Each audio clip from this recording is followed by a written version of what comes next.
The closer you stand to the light, the greater your shadow becomes.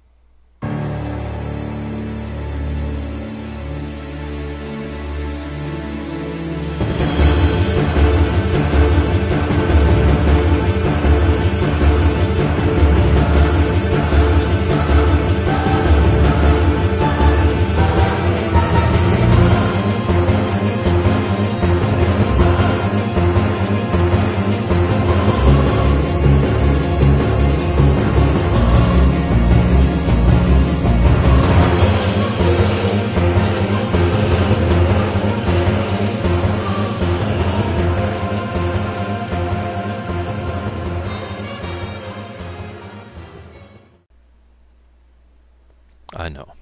It's been a long time in coming, and I apologize. If it makes you feel any better, I just finished playing the game about 20 minutes ago.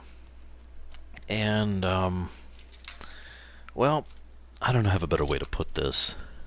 Normally, I use these for my notes in order to, be able to keep myself straight. I don't want to just go from memory because I tend to forget things. It's one of the things I like about the lore runs, for example. It's because I can remember things as I'm playing the game, right? But here I use my notes and whatnot. In this case, the notes were so extensive, I basically had to put them on my computer. And then we lost the printer, so that's why the monitor's on. I know I usually turn it off. Apologies. I hope you'll forgive both of the tardiness of this video and the fact that I am sitting rather than standing and reading from my monitor rather than having it off. Because I got a lot to talk about. Let's get right into it. You know how I like to do these things. We're going to start with downsides to the game, okay? First and foremost, downsides. Let's talk about load times, okay? There are significant problems with the load times. Basically put, if you don't have the space to do the install option, you're going to be staring at that little blue spinning heart for quite a while. And even if you do the install, anytime you open the menu, anytime you change zones or load a cutscene, load times, it's not terrible. We're not talking like the really bad ports to the PS1 terrible, but it is kind of a downside. It's something that's a little bit of a negative, and it's unfortunate, but not something that really affected my enjoyment of the game. I just felt like mentioning it here. But I do stress you really do want to do that install, because if you don't do the install, then the load times are worse, and bad enough to the point where it affects your enjoyment of the game. I actually ended up buying a brand new card, partially for that reason. Also because I wanted FF7, 8, and 9 on there, but you get the point. Second downside. I get that they're children, and they're trying to tell a story with the point, the fact that the connection between these three people, but I feel like there was a little bit too much emphasis on needless drama. And that's really all I'm going to say about that. I know that's kind of a synopsis thing, but really, I feel like they've spent just a little bit too much time on that rather than the other more interesting things about the game. Finally, and most importantly, it's on the PSP.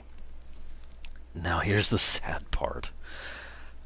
I can't believe I'm saying this, but it's indicative of just how long I have been working on this video, that this is no longer a valid point, because what I was going to originally tell you about is how it's only available on the PSP, and that's the only option we get, and that's it.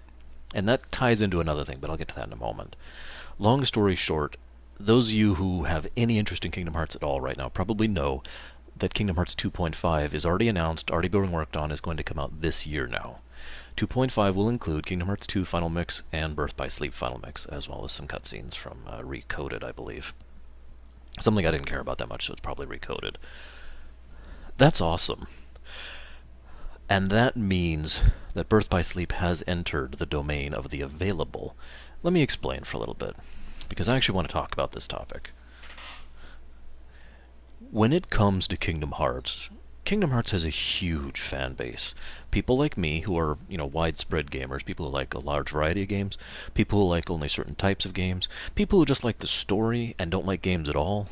I've known many people from many different avenues of life who really enjoy the Kingdom Hearts series. But in order to actually enjoy it and play it, well, that's not really feasible for most of these people, is it?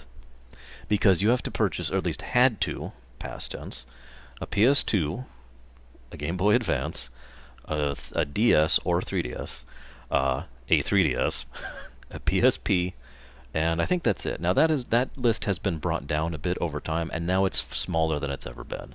It's at the point now where all you need, is a PS3 and a 3DS in order to enjoy the entire series.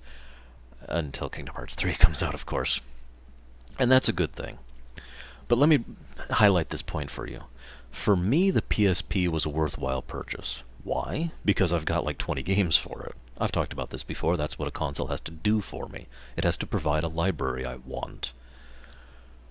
But most people don't have the availability to do that. They don't really have the budget because it's not really their primary hobby or their means of entertainment, like it is for me. They have other primary means of entertainment, and this is a passing fancy. It's like Formula One is for me. I enjoy Formula One, a decent amount actually.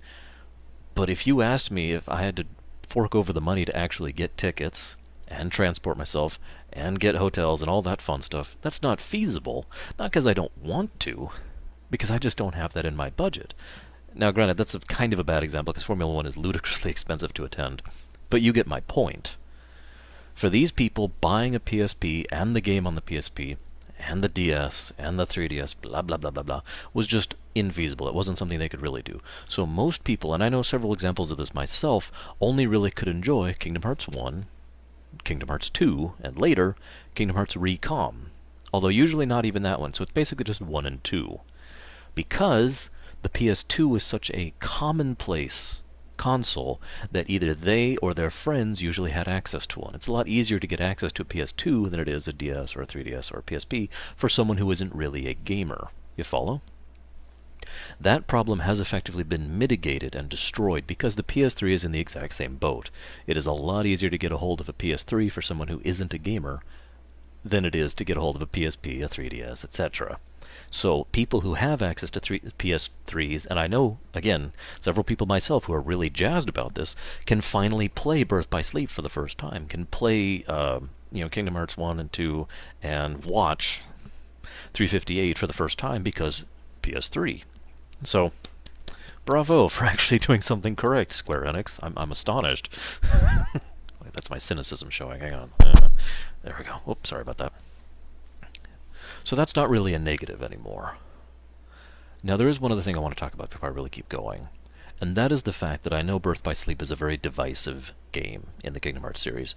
Even people I know who are fans of the series not only dislike but actively hate Birth by Sleep, loathe it, and find it derisive and just disgusting and derogatory towards the series.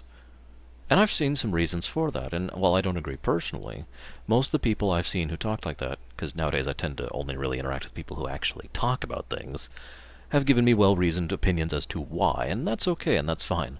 But I'm mentioning this because if you're expecting me to do that, and you don't want to hear me praise this game non-stop, I suggest you find another video, and I don't mean that unkindly.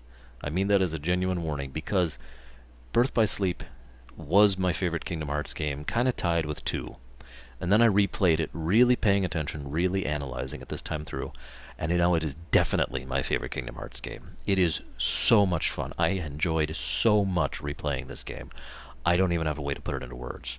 There are so many little details and subtleties and wonderful things and theory craftings and all this wonderful stuff that I just completely spaced, or didn't pay attention enough to, or forgot, or whatever, that I have enjoyed on this time through. Now with those warnings out of the way, I'm going to do something I normally don't do. I'm going to give you a few tips for this game. And the reason why is because Birth by Sleep is, in my opinion, the most difficult Kingdom Hearts game to date. Not counting the fact that Recom was kind of different. That's not really difficult, it was just kind of aggravating. This was genuinely difficult, in a good way, in my opinion. I like to call it Donkey Kong Country difficult, because I feel like that's a game series that really successfully gets across the point of proper difficulty. Now, I know some of you are going to disagree with me on this, and that's fine. Every time I say something's difficult, someone says, "Oh, that was easy," and I brazed through it without effort, every single time, without question, so I'm not surprised by that. But if you're having troubles with this game, let me point out a few things. Number one, you cannot just mash attack to get your way through this. You can do that on a lot of trash. You can do that on some bosses, But there's a lot of wake-up call bosses in this game, and there's a lot of wake-up call sections in this game, and you really need to be paying attention in a lot of cases. Point two, when I played through this, I did each of the three stories, I'll talk about that in just a moment, in a different manner. Terra, I did basically blind. Ventus, I got pretty much towards the end, then looked up a few things. Aqua, I was looking up things from the very beginning, and the difference between these three was colossal. I'm kind of glad I chose Aqua for my look up things in advance, because Aqua is also, in my opinion, by far the most difficult of the stories. I'll get into why later. But what I'm trying to tell you is, if you're having any trouble with this, I recommend you look into things. The meld commands thing, which I'll talk about more later, is something you really want to understand what you're doing if you want the optimized result. But it is worth noting you don't have to look up if you just want to improve your abilities. That's something you can do too. You can just blindly meld things and throw crystals on them, and the results will generally be better. That being said, a couple things, okay? Stop, magnet, and an abounding crystal, okay? Now you get access to stop and magnet pretty early on, and you can first get abounding crystals when you get to Radiant Garden, okay? Once you have all three of these things, meld them, and you get an ability which I don't even remember the name of it because that's not the point. Equip it, level it up to max, and you have an ability called Experience Walker, which is actually a wonderfully designed ability because it basically gives you experience based on your total distance previous to your minus the amount of distance you had traveled previous to the amount of distance you moved on the X terrain. I probably said that a little bit wrong, but the point is, for example, if you go in a circle, you'll get hardly any X at all, but if you go in a straight line, you get more. And if you're and this is true in combat too, because it doesn't just follow the X, it also follows the Y separately. Sorry, this is actually Z, excuse me. Z and X and Y. You get my point. Any direction you move in, it will track how far you move and give you experience based on that, and that includes dodging and moving and attacking in combat. It basically ensures that you will be a few levels higher than whatever you're doing, and like I said, you can get that very early on. Second thing, there's an ability called Mega Flare. Look it up. I'm not going to tell you exactly how to get it. It's not what I'm here for, but Mega Flare is frankly overpowered. It's so overpowered they actually nerfed it in the final mix version. The developers of the game have actually acknowledged that it's intended to be overpowered. Really, I got nothing else to say about that. If you're wondering why it's overpowered, though, anyone who's played a Kingdom Hearts game probably knows that the magic is like, it's around you, or it's a homing thing, or hits in this area. It's something that's basically targeted. Mega Flare just hits everything in a big old colossal radius around you without regards to targeting. Stays there for a few seconds, so if anything spawns in an area, they also get hit by it. Oh, and it also hits for an absolute colossal amount of damage. It's a room sweeper. You know what I mean? Finally, there's an ability for Ventus called Salvation. There's another one called Faith, but I prefer Salvation. It's an attack that heals you. Really, I don't feel like I have anything else to add to that. And one last point. This is more true for Aqua than anyone else. This is one of the very rare games where status effects are actually useful. Stop, magnet, slow, mini, all of these abilities actually have a use for you. And I know that's weird to say that, but for those of you who are not in the know, most RPGs, especially the early and mid Final Fantasies, those abilities were completely useless for the player. They basically existed for the enemies to use on you. There were some exceptions, but that's the general rule. This game in its entirety is an exception to that. Generally, only bosses are immune, and in some cases they're not. You can still slow bosses for the most part. So, that's my tips section. Now let's talk about gameplay of this game for a bit, shall we? First and foremost, the mini-games aspect, I feel, was done properly in this one. Just my opinion. I know I've had mixed feelings about mini-games and RPGs in the past, but one of the things I commented on, especially during my Kingdom Hearts 2 lore run, was so many of the mini-games felt fun, but fluff. You do it once, and then you do it a second time for 100% completion, and that's it.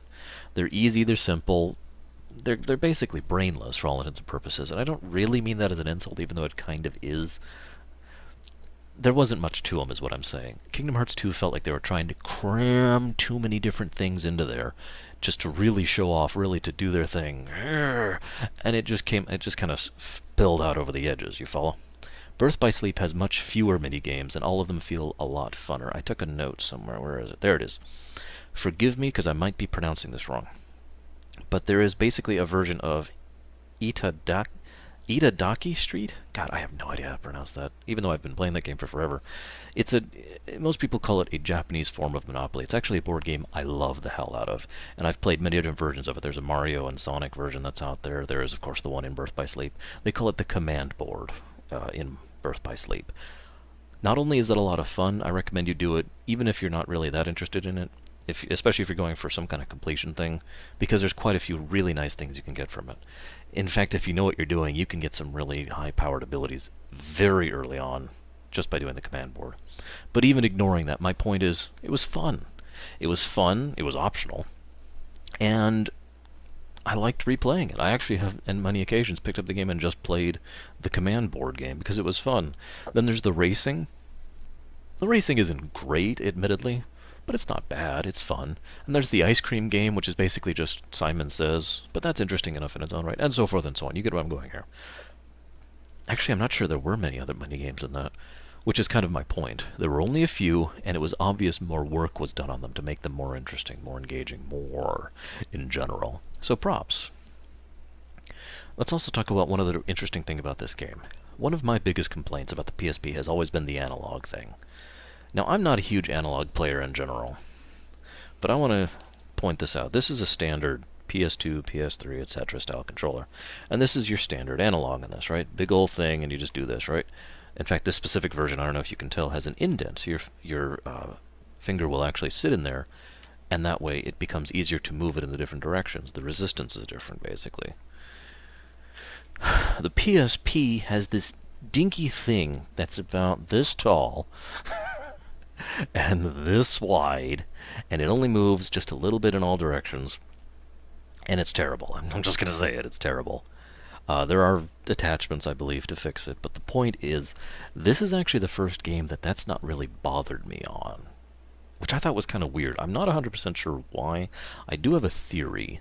My theory is, in a nutshell, I think that because you only use it for a relatively small period of time, for example, you don't have to constantly hold it down. I mean, you do to move, but zones are relatively short, and then you have a cutscene, so you let go. Or you do it, and then you have combat, where you're actually moving around a lot, so it's not just this, which gets straining. You see where I'm going with this? This is all just theories, but the fact remains, it never bothered me, and hey, props to that. I'm not sure how they managed that. Let's talk about the difficulty a bit. Now, this game is actually surprisingly anti-grindy, as weird as that sounds. The reason I mention that, I mentioned the difficulty earlier, but like I said, it is proper difficulty. It is possible to just plain old out-level stuff. Even though they will still be outmaneuvering you and dodging you and doing all sorts of fun stuff, you can just out-level them and just kind of dinosaur your way through it, you know? I don't recommend that personally, but it is possible. It's on the table. But what I mean by the anti-grind thing is if you're level 30, and by the way, the level cap is 99 or 100. I actually don't remember. Whatever, doesn't matter. If you're level 30, you're a good level to beat the game, or any one of the 3 games. If you're level 35, you're pretty overpowered. You see where I'm going with this? If you want to do the optional boss, 40 is probably good, and if you're 50, you could probably curb stomp him. And you get where I'm going with that. That's pretty low in a game with this high of a level cap. And it's kind of like that because, like I said, it doesn't really need you to grind. If you just play the game, kill everything in your way, and that is kind of important. You do have to fight every fight you come across. But don't go back, don't go looping, don't go grinding. You'll be at a good level to beat the game. So, definitely a good thing on that one. Let's also talk about shot locks. Shot locks is what they call, well, there's several things that could be called limit breaks in this game. I personally think of the shot locks as the limit breaks of this particular game. The way it works is you hold down L and R, and this little targeting rattle cube moves, and you can move it around with the analog, and it'll lock on to everything that's in that targeting range. So you have to have your camera aiming at whatever it is you want to hit, which is kind of a problem on some bosses that move around a lot. Brag. But, so, you know, and they have a lock-on cap based on what their level is, and then you do the ability, and usually there's some kind of, you know, quick time event type thing where you have to hit B or do the circle or whatever to do more damage, right? Shot locks are ludicrously overpowered if used properly. They reload very quickly. It takes very little time and effort to get them. You generally only have one per boss fight, unless you use items. But they hit for a lot, and you're invulnerable while it's actually going off. You're not invulnerable while targeting. That's important, by the way. But I just mention it because, this is going to sound kind of funny, This time through playing the game is the first time I really used shot locks. And I really only did it on Ventus and Aqua. I didn't even remember on Terra. It was like at the end of the game, and I was like, "Oh yeah, I just got shot. I have shot locks, right? I should use these." Okay, that was awesome. And then I go back to playing the game, and then I started using it on the next two playthroughs. But one other thing I want to talk about with regards to that is finishers. Now, there's actually kind of a two-style thing here. There's actually command styles and finishers, which, for all intents and purposes, are the same thing categorically speaking from a gameplay perspective. The way it works is this. While you're doing stuff, attacking, magic, using items, whatever, there's a little bar over your command bar over here, right? And it's filling. Now, if you, for example, use some fire spells while you're filling this and then attack someone, and it fills up and you have Firestorm unlocked, you'll go into the command style of Firestorm, where you gain basically new abilities. Well, not very many, but you do gain some, and you could use those to increase your ability. And once you fill the bar again, you get a big boom attack, right? Now, you'll be using these constantly. Understanding how to activate those and how to use them is very key to really getting the most out of your experience. And I don't just mean difficulty-wise. I honestly recommend you try them all out, because they're cool. I mean this.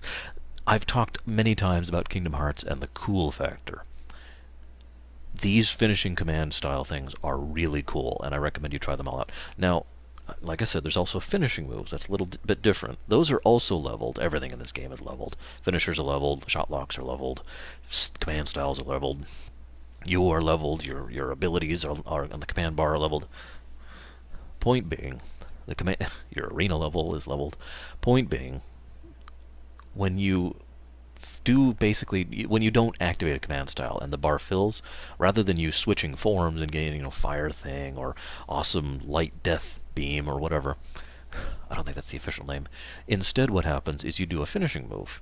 Now, most of these finishing moves are very useful, and it's probably what you're going to see about 50% of the time, unless you're intentionally trying for command styles. And if you're just flat meleeing, I guarantee you that's what you're going to see.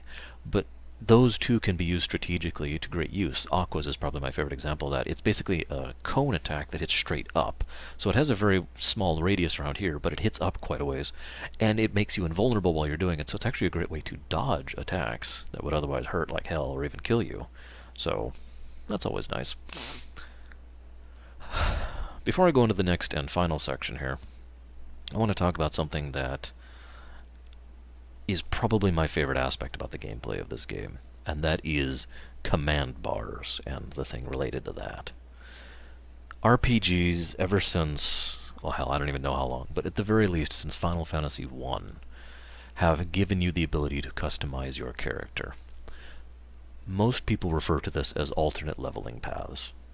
The basic reality of how this comes out is there's your level. As you level, your stats go up, right?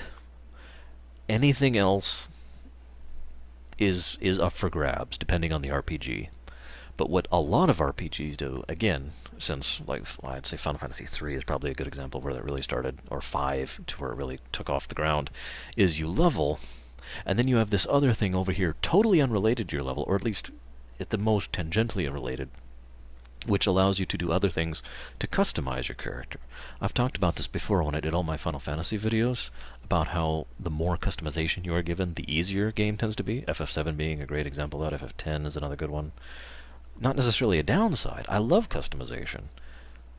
And in fact, the materia system is probably my third or second favorite customization system ever. But my first, at least so far, is probably this one. Let me talk about how it works, okay? In this game, you can always attack. You can always go whoosh.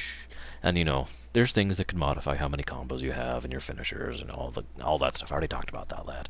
In order to use any ability, which is activated by the triangle button, you have to fill out your command bar. You start out with like 3 or 4 slots. It's not many, and you get up to 8 by the end of the game. So 8 slots to work with. Now, very, very, very powerful abilities use 2 slots, but those are all end game, so let's not worry about that, okay? So 8 abilities you can slot in here, right? Now let's discuss what abilities can be.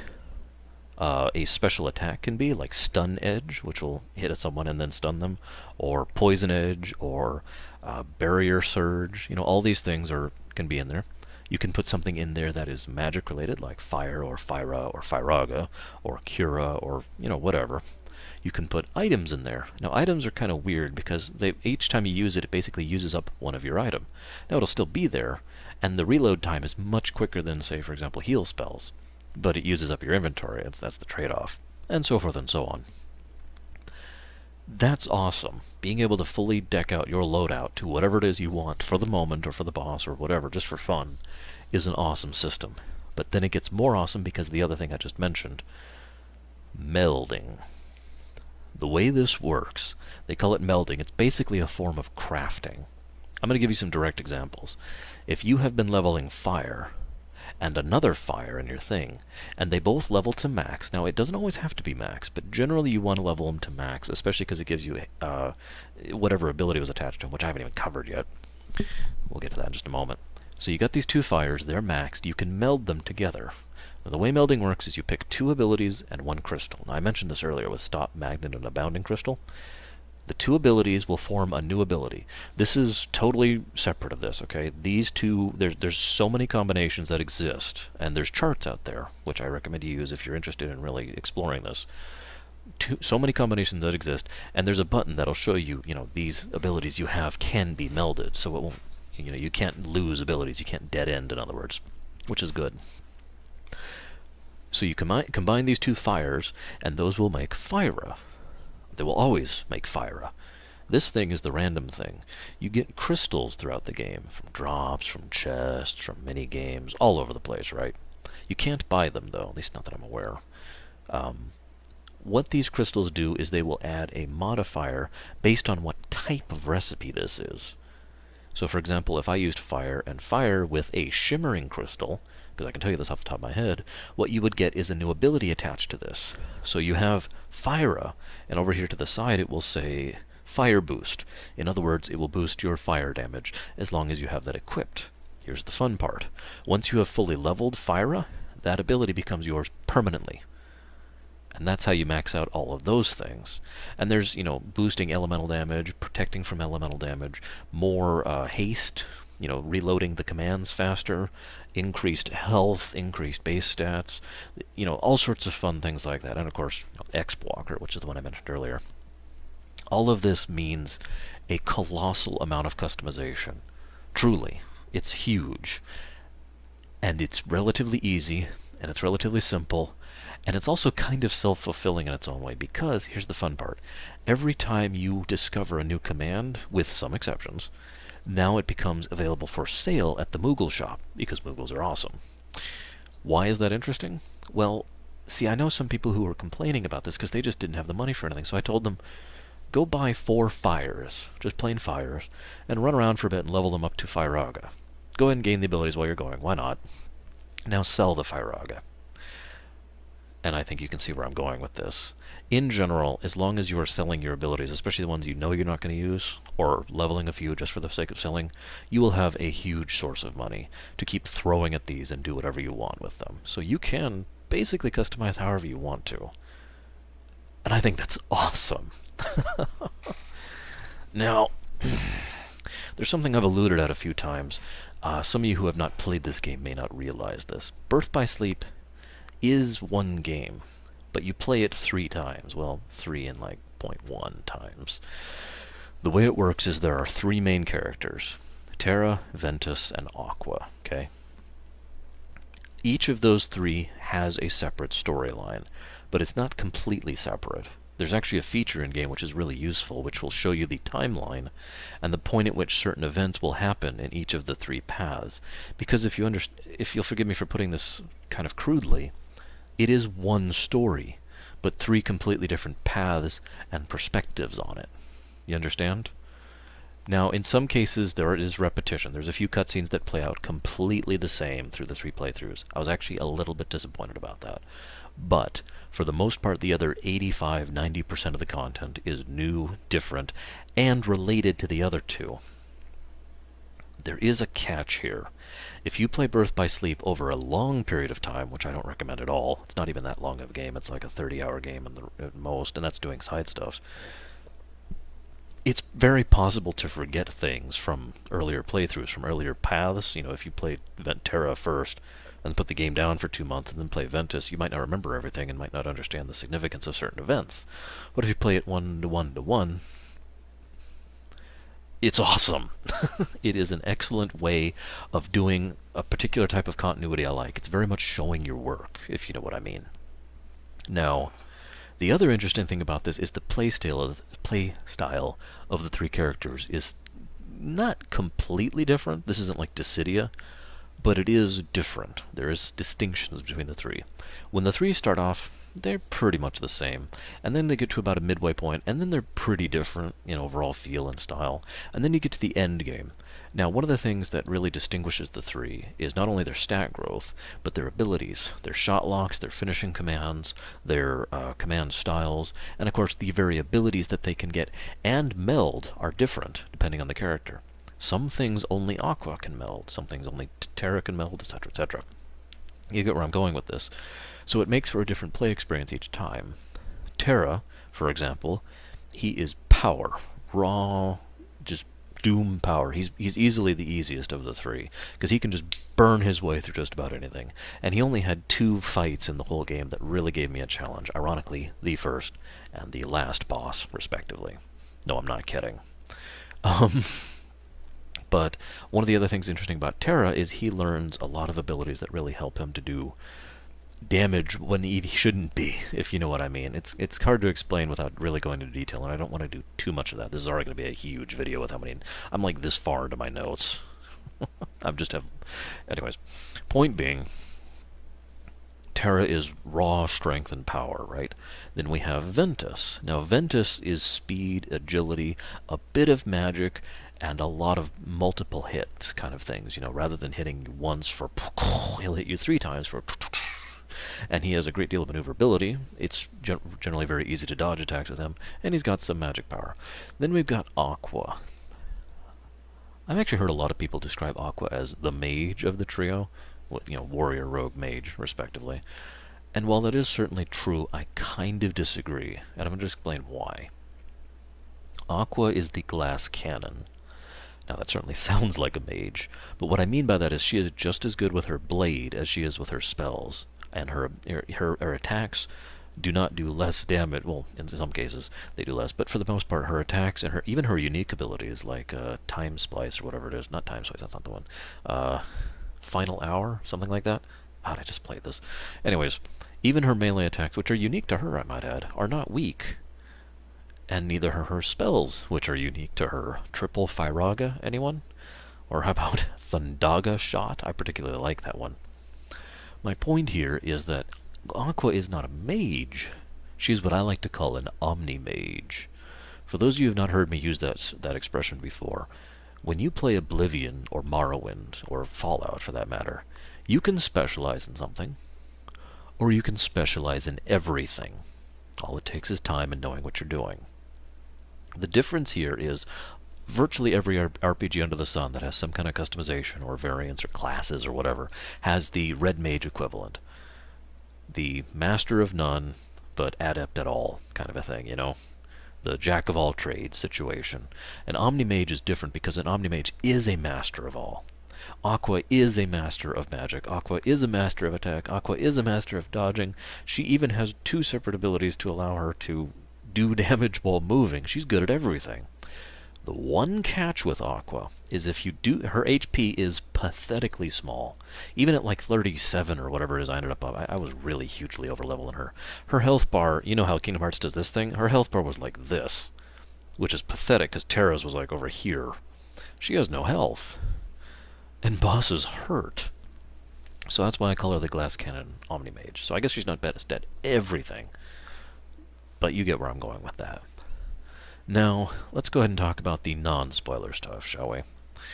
The triple storytelling that I just mentioned in brief is generally awesome for the reasons I mentioned, but it's also supposed to be done in a given order. The intended order is the order of difficulty. Terra, Ventus, Aqua. And I agree, that is the order. If anybody asks me, I say that's the order you should play the games in. But this is the cool part. You don't have to.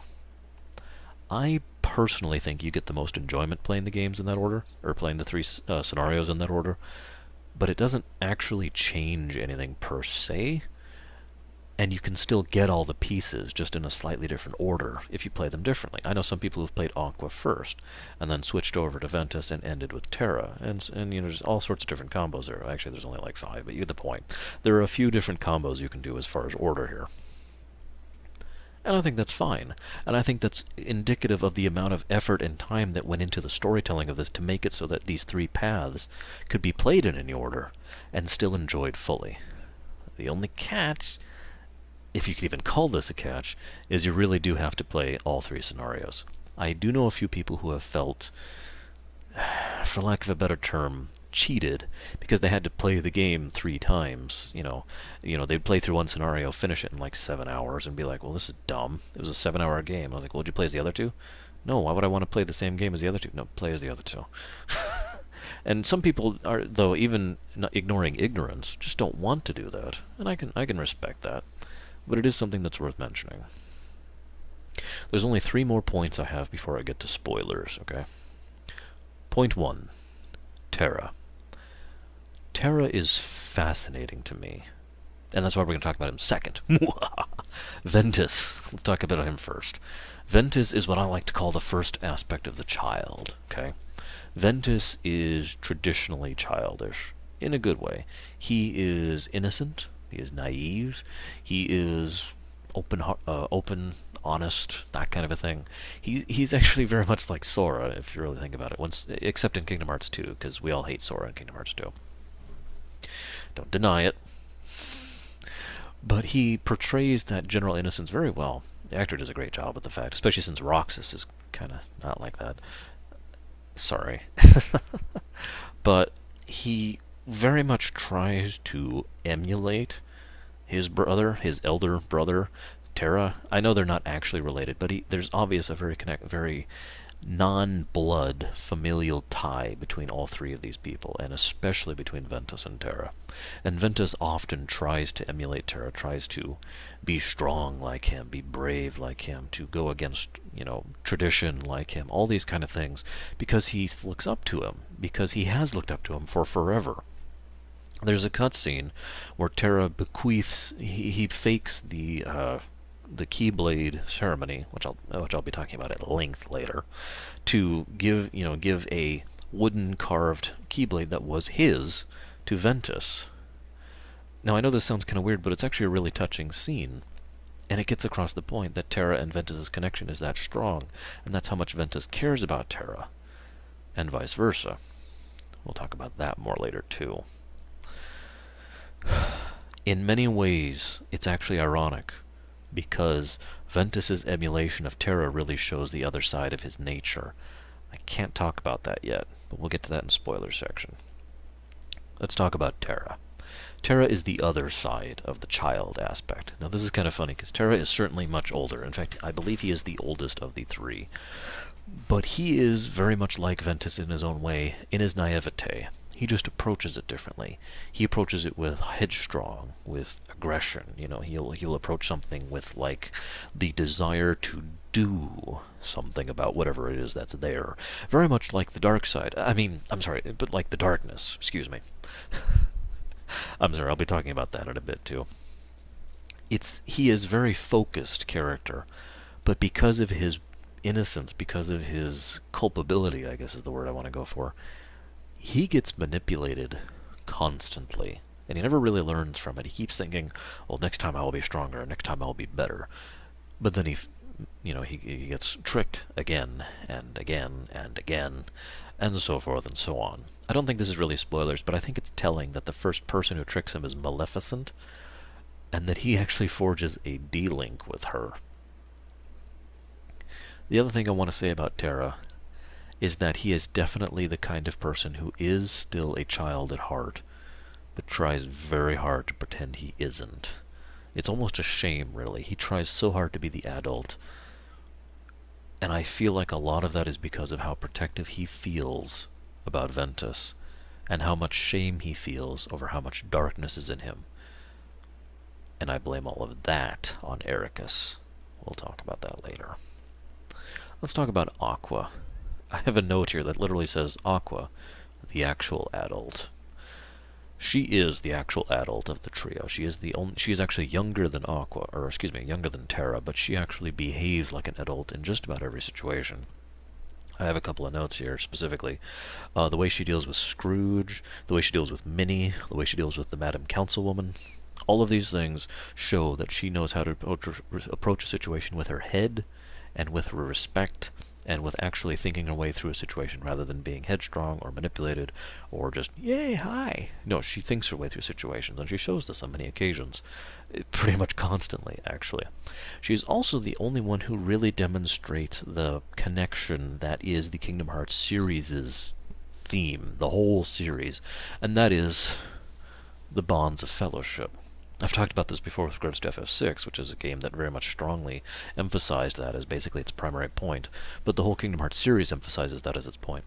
The connections between people are themselves powerful, and a source of power, and can be used in many different ways and for many different things. Aqua is a great example of that in a very epic fashion towards the end of the game, but she does this pretty much constantly. You can also tell that Aqua is someone who feels very responsible for the situation and feels like it's unfair, I feel.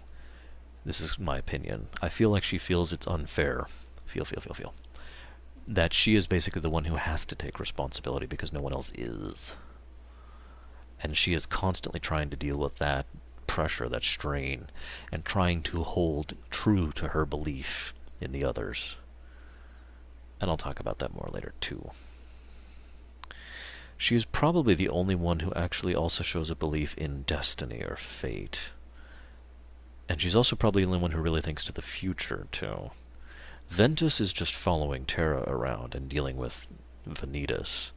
Terra is trying to deal with the darkness and learn what the hell is going on with Xehanort. But Aqua... There's a scene that really struck with me. It's a scene where she is talking about everything that is to come. It's one of the very last scenes of her storyline on Destiny Islands. And she talks about all the horrible things that are going to come and all the terrible events that are going to happen. And she knows it is because she knows how bad things are getting. Because she's thinking ahead. And it's actually kind of a sad scene because the word choice, the intention, the impression there is very much clearly, will we be able to withstand it? Because she believes that they will actually be there to withstand it. Alright, you know what time it is.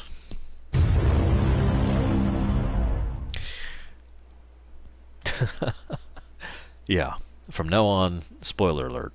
Sorry about the noise. It was suggested by PAX. But it seems really appropriate, all things considered. It's a really good way to get across the point that, hey, from now on, spoilers. So, from now on, spoilers.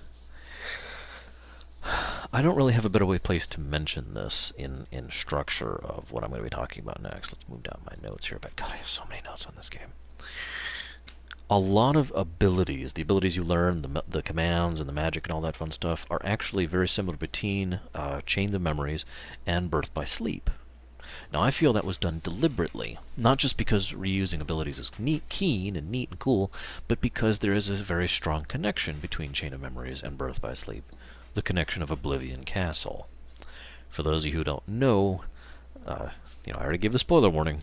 Aqua is the one who basically rebuilt, I don't actually remember the name of the world, into Oblivion Castle, because that was actually the secret that was built into it that the Keyblade Masters knew. That's why they trained there. It's because that was the dividing point in between light and dark. It was effectively in the in-between realm for all intents and purposes. So, yeah, I just thought I'd mention that here. One of the things I like is that even before the world map is filled out, there is a swirling energy in this one spot right over here.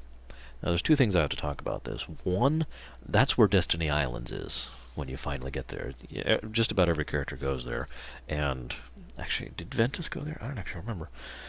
And it's exactly in the middle of that spot, right where that swirl is. All the other energy things in the background are just kind of clouds hovering, but this is very clearly a swirl. It's the only one, too. You don't do something like that on accident. So my question is, here's the second theory, really. Well, this is still part of the first theory, but what is the significance of Destiny Islands? Now, we know some of the significance of it, Xehanort came from there. Sora came from there. Riku came from there. Ventus... We don't actually know where Ventus came from, but we know Ventus stayed on Destiny Islands for a little period of time. A lot of things have happened in that place. What is the true significance of that place, if there is any? Or is it simply the place where all these characters have from, and therefore has significance to them, and ergo significance to us?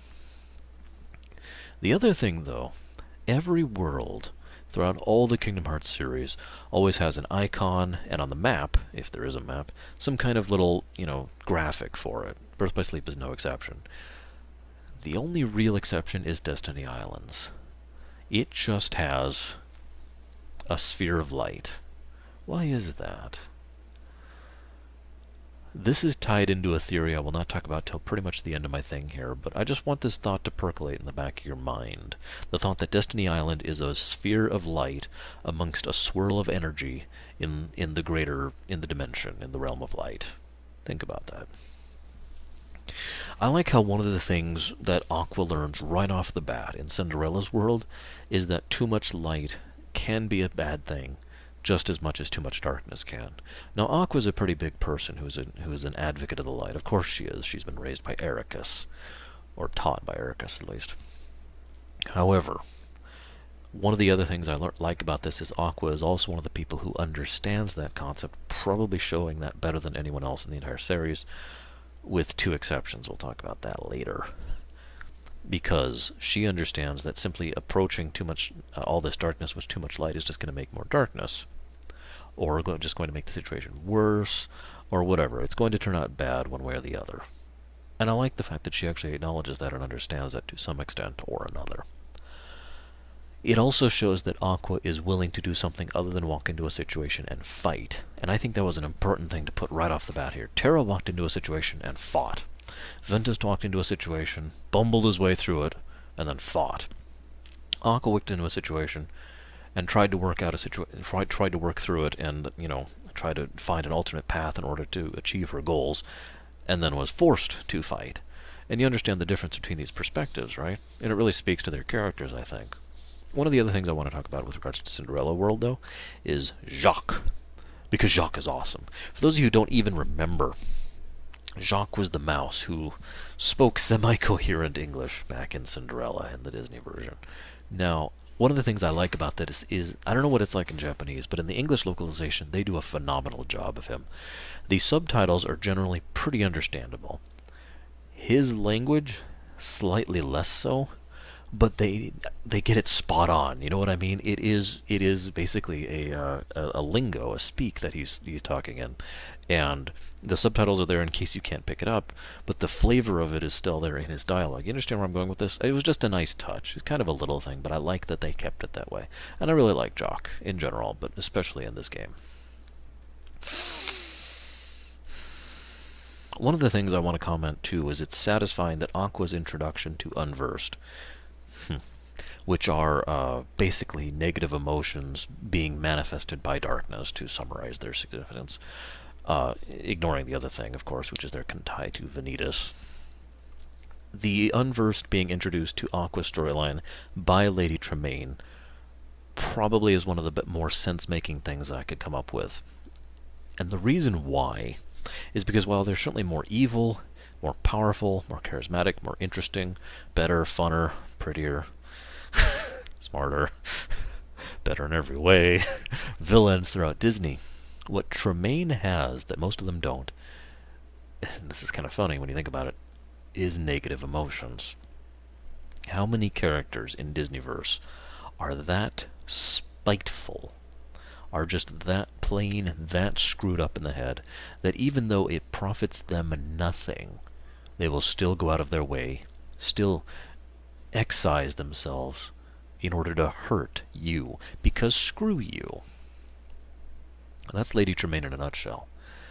And I've just got to say, forgive me, it was incredibly satisfying watching her burn to death at the hands of the very thing she unleashed. A little ham-handed way of getting across the point, but extremely satisfying.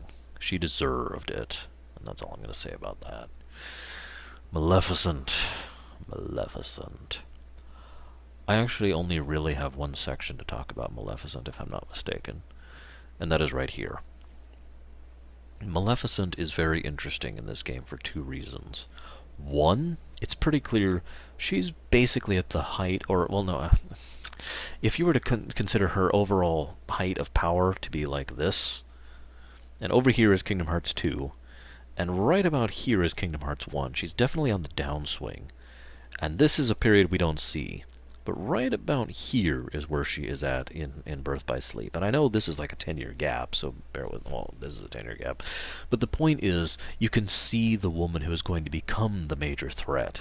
It is no surprise to me, I must say, that they decided to pick Maleficent to be the face for the Disney villains. They could have picked just about anybody for that, really. There are other villains who have arguably done more, been more threatening, that kind of thing. Jafar is just one that comes off to mind immediately. But Maleficent has always been distinct, even though she basically, when you really boil down to it, didn't really do much in Sleeping Beauty. Her presence, her appearance, her charisma, for lack of a better term, really makes her a classical villain in the style I like to use, like Golbez, for example, is a very classical villain. And she personifies that nicely. And so it's no surprise to me that they picked her to be the face for the Disney villains. And one of the reasons she has had such a major role in 3 of the games that I'm aware of. You could argue 2 more, but we're not going to get into that. The 3 major games she definitely had a role in, and this is one of them. One of the other interesting things to me is she shows clearly that she still has a great deal of ignorance about what's going on, and it will lead to her downfall eventually. We see that in the other games. But she's also very capable of working with the situation as it evolves around her. For that matter, I'd just like to point out that the only one of the 3 characters who doesn't fall for Maleficent's deceptions or manipulations is Aqua, which doesn't really surprise me that much. I'm going to go ahead and pause here for a moment because I've got a thing to talk about in a bit here. But I'd just like to add that Aqua is one of my favorite characters in general, and she is my favorite character in Kingdom Hearts, in the series, obviously. One of the reasons she is because she has a brain. One of them is because she is strong. One of them is because the fact that she's female is basically irrelevant. Let me back up and explain what I mean here.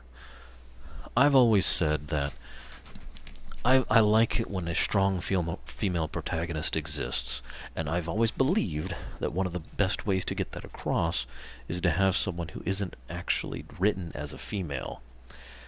I don't want to get too preachy here, I really don't, but I just want to mention this on the side because I think this was a good example of this being done right. Give me just one moment. You see, I can come up with 3 examples right off the top of my head, and I gotta look up one of their names because I can never think of it. Of strong female characters, and all of them share the same concept. What is her name?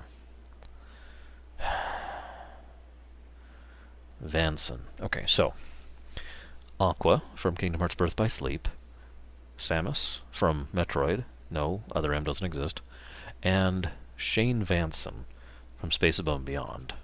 For those of you who know who that is, I really don't feel like I have to say anything else, and I don't really want to get off on a tangent here, but my point here is Aqua is written as a strong protagonist who is female, not a female strong protagonist. You understand the difference? The emphasis is clearly on the protagonist, the hero, the character, and the fact that they are female is not irrelevant, because it shouldn't be, but it's not dominant, because it shouldn't be. You understand here? This is just my opinion, of course. But I think they did an excellent job with it. In fact, the fact that she is female only really came up 3 times, I think, total. 2 of which were jokes. Hades and Phil, respectively. And the last time, well, it was kind of a joke too, but it was kind of a sweet joke, and that was with Zack. You'll notice all 3 of these are in Hercules' world, by the way. I think that's the only time her being female was even acknowledged, other than, her instead of him. So very well done on that part. And the voice actress in the English version, I think, did a really good job of getting across the character. Just thought I'd comment about that. So, I've talked before in the Kingdom Hearts series about how I feel the Disney World should be used in service of the greater story arc, or characterization, or both. And I feel how in Kingdom Hearts 1 and 2, and that was lacking in several categories. Birth by Sleep is one of the things where I feel that it was never lacking. Every Disney World served the purposes of plot, character, or both, every single one of them. To some extent or another, because it does vary a bit. For example, the Disney World, that doesn't advance much, we'll be honest about ourselves. It does establish Pete and Maleficent's relationship. It does establish a little bit about Minnie, and we learn a little bit more about the characters through their interactions there. But even that still did have some service to the overall setting. And the Disney World is pretty short and kind of just a break anyways in the middle of the game, so shrug. One of the themes that really goes through in the 3 runs is Terra's run is really about 2 things, if I were to summarize it. Light versus dark, which is the obvious one. Terra himself being drawn towards darkness, and yet being taught that darkness is wrong, and therefore trying to aspire to the light. And the contrast and combination of the 2 throughout his storyline. And of course, the feeling of helplessness. Throughout Terra's storyline, we get feelings, impressions, ideas, expositions, whatever, of people, including Terra himself, who basically are helpless, who can't do anything about the situation they're in, or the circumstances, or whatever. And that's its own particular type of despair. And I know they did that on purpose because of how Terra's story ends. I'm pretty sure I didn't make a note anywhere else about this, so let's talk about this here really quick. The lingering sentiment. Terra's story ends with Terra losing. He becomes absorbed. Well, his body becomes taken over, and Xehanort's heart is placed in him so that Xehanort can take his body, have a young, strong body to continue his plans and do his thing, right? All of that makes sense because Terra is manipulatable. He's naive. He charges right ahead to action. And all of that was what Xehanort used to manipulate him, but it did backfire twice, actually. I'll talk about the other time later, because I'm going to talk about that in its own section. But right here it backfired once because Terra is a person of action. He is a person who does. He is aggressive. He is strong. And his powerful hate and rage of Xehanort and what he had done to him and his friends was so powerful that his armor got up because his armor had been imbued with all of that. And then in the last battle of the game, you play Terra's armor fighting Xehanort in Terra's body, or Terranort, as he is most often referred to, or Terra Xehanort if you want the full name. It's an awesome fight, and as I mentioned, it's one of the only 2 fights that really gave me a hard time on Terra. It was brutal, it was wonderful. One of my favorite songs of all time is playing during it, and it's incredibly pertinent to the overall story. I'll talk about that a little bit more later with regards to Xehanort. So let's move on. Ventus. Ventus's storyline is basically all about friendship. This is actually kind of ironic considering Ventus's condition, which we'll talk about more later. I know I keep saying that. It's true. But one of the things that we see most often in Ventus is he is constantly trying to make connections with people, trying to be friends with everybody. One of the most common phrases he says is, "Hi, I'm Ventus, but my friends call me Ven." Now that sounds like an innocuous line, but if you really think about it, what he is saying is that he is giving sort of a passive, tentative permission to you to call him Ven, which thereby clarifies you as his friend. It's kind of a passive-aggressive thing in its own right, but it's indicative of his personality and his outset, that he just basically gets along with people. He wants to be friends with all these people. And I feel like it's worth pointing out that he makes a lot of connections with a lot of people, and then in Kingdom Hearts 1, Sora comes through and just kind of gets along with them instantly and without effort. It's almost as though there was already a connection there. I'll talk more about that later, too. I've already mentioned that one, actually. Let's talk about Aqua real quick. Her idiom, as she's going through the Disney stories, is she is all about trying to figure out what's going on, and more importantly, what to do about it.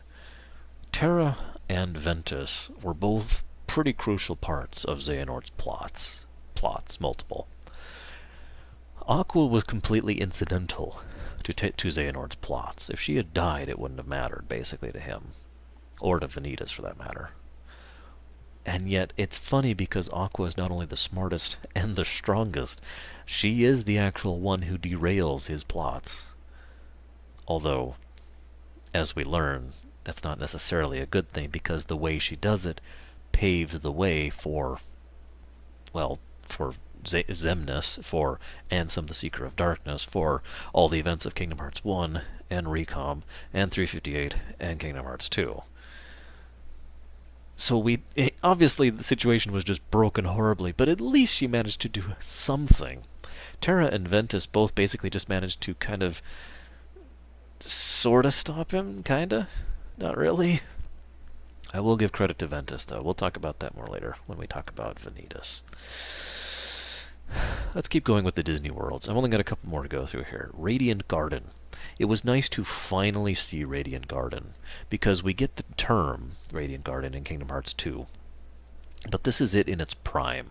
Not a place that's still being rebuilt, not a place that still has scars of the darkness or of Hollow Bastion. Instead, it is the Paradise World. But one of the things I really like about Radiant Garden, and this is a subtle thing, and I may be reading too much into this one, I'm not sure, is that it is very much a combination, a mix of hard steampunk machinery, technology, harsh design and angular, and at the same time natural. There are trees and flowers, and there's overgrowth, and there's a lot of water. There's a great deal of a flowing nature to the architecture. And not only is that interesting in its own right, because that kind of thing can only exist in a truly advanced society, but on top, which speaks to Ansem the Wise, in general, and the way things were beforehand, but it also speaks to something else, I think. This is because all that's proven. This is the part I feel like might be reading too much into it. I feel like that's an analog between light and darkness. I feel like that is the thing. I've talked about this before, Kingdom Hearts 2 especially. One of the other big themes about Kingdom Hearts, the series, is the same thing the Star Wars series as a whole took right about the time KOTOR came out.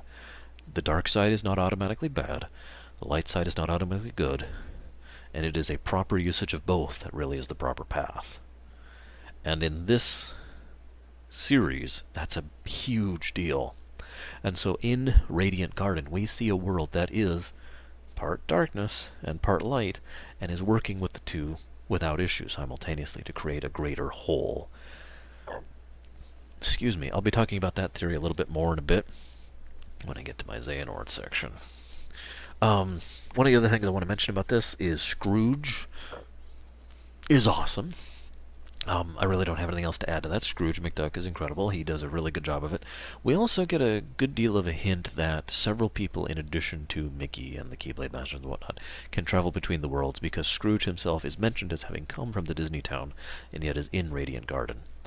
It is theorized that, given how advanced they were, the people of Radiant Garden themselves had the ability to travel between worlds. And it is extremely likely that that might be what originally called the attention of certain Heartless to that area. Just a theory. I do mean originally. Obviously, the experiments on the hearts really drew them in. But you get where I'm going with this. It was the, hey, what's that over there? And then they experimented on hearts. Like, oh, okay. The other thing I want to mention is I liked Kyrie's whole section there. Now, obviously, the Kyrie section was probably one of the most obvious things they did in this game, because especially for a game with a lot of subtleties. Kyrie just shows up and you save her, and then she talks about the story, the legend about what happened before, during the Keyblade War, the one event we still don't know exactly what happened during. Not really. Okay, I'm with that. But there is one other aspect to this that I really thought was cool. Number one, Kyrie inheriting the Keyblade capacity from Aqua accidentally. I find myself wondering how accidental that actually was. And I know that sounds weird, because I don't think Aqua did it on purpose. I think what Kyrie did was instinctively reached out in a way that she knew would protect her, and that, as a child of the light, a pure princess of heart, that was the only thing she could understand. This will protect me. I think Kyrie is the one who initiated that. I mean, I know obviously she did because she touched it, but you get where I'm going with this, right? I think Kyrie is the one who actually initiated that ceremony in that brief flash in order to gain that power for the future, to protect her should she need it. Yes, I know this was retconned in, but this does make sense to me nonetheless. On top of that, I also feel like the obvious connection. We know that in the future, Kyrie will basically, without volition, flee across the dimensions of worlds from from what at that point will be Hollow Bastion towards Destiny Islands. We also know that the reason for that is because Aqua specifically gave her a protection that will send her to someone who will take care of her. I also find it very interesting that the one who was chosen to protect her is the Sora Ventus person. Sora Ventus? Ventus Sora? Anyways, Sora and Riku, of course. I mentioned this is interesting because Aqua hasn't met these two yet, although, if you want to pull it technically, she has met one of them. But Aqua's connections to both Sora and Riku, well, mostly Sora, are not insubstantial even at this point. But again, that's a discussion for later. Let's talk about the Disney Town. I already talked about it in brief. It's kind of a brief little thing. You get the racing minigame and, the helping stuff around town thing. 2 comments on this. Number 1, I really felt bad for Pete during most of this section. It's really a credit to Jim Cummings' portrayal of the character that he actually manages to add a great deal of flavor and charisma, or otherwise likability to a character that basically isn't. It was basically just a schlock, And as he's running around as Captain Justice, trying to be like, yes, work for me. And yes, I know there's an inside joke with his costume. I get it. Captain Justice. I actually felt kind of bad for him. Especially because I felt like as he was doing that, granted he was doing it for the wrong reasons, but most of the other Disney Town characters were just being jerks to him. And I do mean jerks in a way that I would feel is completely rude and almost unforgivable. I shouldn't say unforgivable, but it's certainly something that's worth sneering at. And yet he keeps doing it for the wrong reasons. And so I just felt like I had a great deal of sympathy for Pete up to the end there. Now, this was simultaneously for me kind of a crowning moment of yes and no within the space of a few seconds of each other. Because here's how it works out. It is revealed to Pete that several people voted for him, despite everything, despite the fact that he was only doing it for a prize, which was just ice cream, by the way, for spoiler alert. He still got a few votes from people. And that said something. Minnie herself said it. Some people believed in you, even though you were doing this for the wrong reasons. Some people put their faith in you. And in that moment, I actually was just kind of like, "Aw, that's awesome." And then there's a pause. And then Pete says, "Big deal. What does that matter to me?" And the way he phrases it was so deliberate. And I feel like this is why Minnie got as upset as she did. Because that is basically a betrayal. And in a place like Disney Town, that's probably the worst kind of betrayal that you're going to see around there. You're not going to see real betrayal in a place like that. That's as bad as it gets. And it's no surprise to me that she decided to banish Pete to the lanes between as a result of that fact. As a side note, one of the things I find amusing is that Maleficent deliberately, who can use the corridors of darkness already, deliberately goes out to save Pete from the situation, basically just to get a stoolie, someone she can boss around. I think she did it on purpose with him, specifically because she knew he would be someone who would never threaten her superiority, and that's important.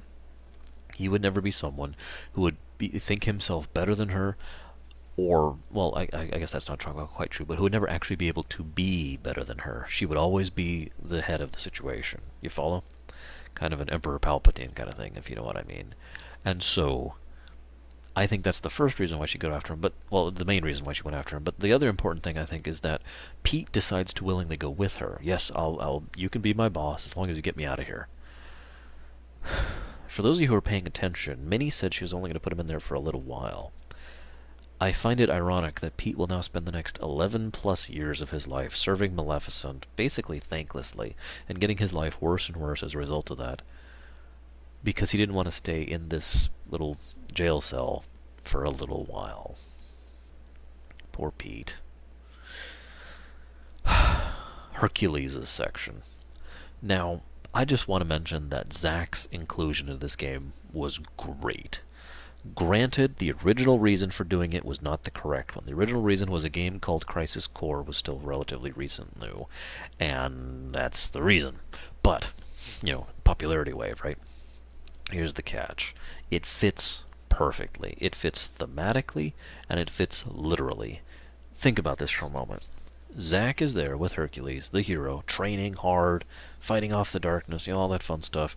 He is Zack too. They got the same voice actor, of course. But my point is, he is very Zack. Very Ventus kind of a personality, almost too childlike, despite everything. And he's like, yeah, let's do it, woo! And then by Kingdom Hearts 1, no one has ever heard of him or mentions him, and there's no sight of him whatsoever. Sound familiar? On top of that, he interacts with that storyline with just about everyone pretty much the exact same way Cloud does in Kingdom Hearts 1, which was also in Hercules' world, I'd just like to point out. So the whole thing really does fit, both literally from a storytelling perspective and thematically. We don't actually know what happened to Zack. We don't actually ever have to know. It's just a very excellent usage of it. It's kind of meta in its own right, but it does fit very well. On top of that, I really like seeing Hercules as the kid. I really like the little touches. For example, a lot of Zack's little mannerisms are straight from the thing, the squats, the way he patterns his speech, all that's pretty much straight from Crisis Core. In addition, as always, it's always great to see Hades in a Kingdom Hearts game. James Woods is amazing. And as usual, he does a really good job of it. Even though he's a total sleaze to Aqua, I loved it because it was a perfect setup. Because he is just a total, I'm the best, and you're just a girl, and go fight, go ask for help. And then Aqua fights him and his Colossus by herself. And I don't know about you, but I stomped him and his Colossus. But one other thing which is interesting about this, he actually mentions, and they actually bothered to throw this in, that he needs a real Titan in order to do it. Because they actually introduced the thing, which looked a lot like the Ice Titan, as the Ice Colossus. That's another nice little touch, that he didn't actually have the Titans yet. Because we'll see those in Kingdom Hearts 1, and to a lesser extent in future games, because apparently the Earth Titan is back in Kingdom Hearts 3, for example. But to actually bother to show that this was a weaker creation and then to acknowledge that in story, it was a nice little touch. Which brings me to my next point, which isn't actually Disney exclusive, but the Hercules world really felt like they did this a lot. There were a lot of little touches throughout this game. I was keeping track for a while. I had to stop. It was just such a huge list. There are so many small little details that are basically just thrown in for flavor, or to expound on something, or to add to something, or to make something make more sense. Birth by Sleep, from the creator's perspective, was done in many ways, specifically to fill all the plot holes and fulfill just about all the major questions about the series up to this point. This is acknowledged on the part of the creators. But on top of that, I feel like they really put their best into this one because the tiny little details everywhere really shine through. Let's keep going. Speaking of worlds I really liked, the Lilo and Stitch world. Except I can't call it that, can I? This is another example of using a Disney world well in the service of the story, because it's not actually on Hawaii. It's on the spaceship. There is no Lilo. There are no any of those other characters. There's Stitch, aka Experiment 626, Captain Gontu, the Councilwoman, and Scientist Nutbag McGee. I can't even remember his name. And that's it. Those are the only characters we interact with in all three storylines. But I feel like it was actually to the benefit of the story rather than the detriment. Number of reasons why. First and foremost, again, it shows the difference in their perspective. Terra shows up and is immediately like, oh my god, and automatically thrown in prison because of his actions. Ventus shows up, and the only reason he isn't is because the ship is immediately attacked.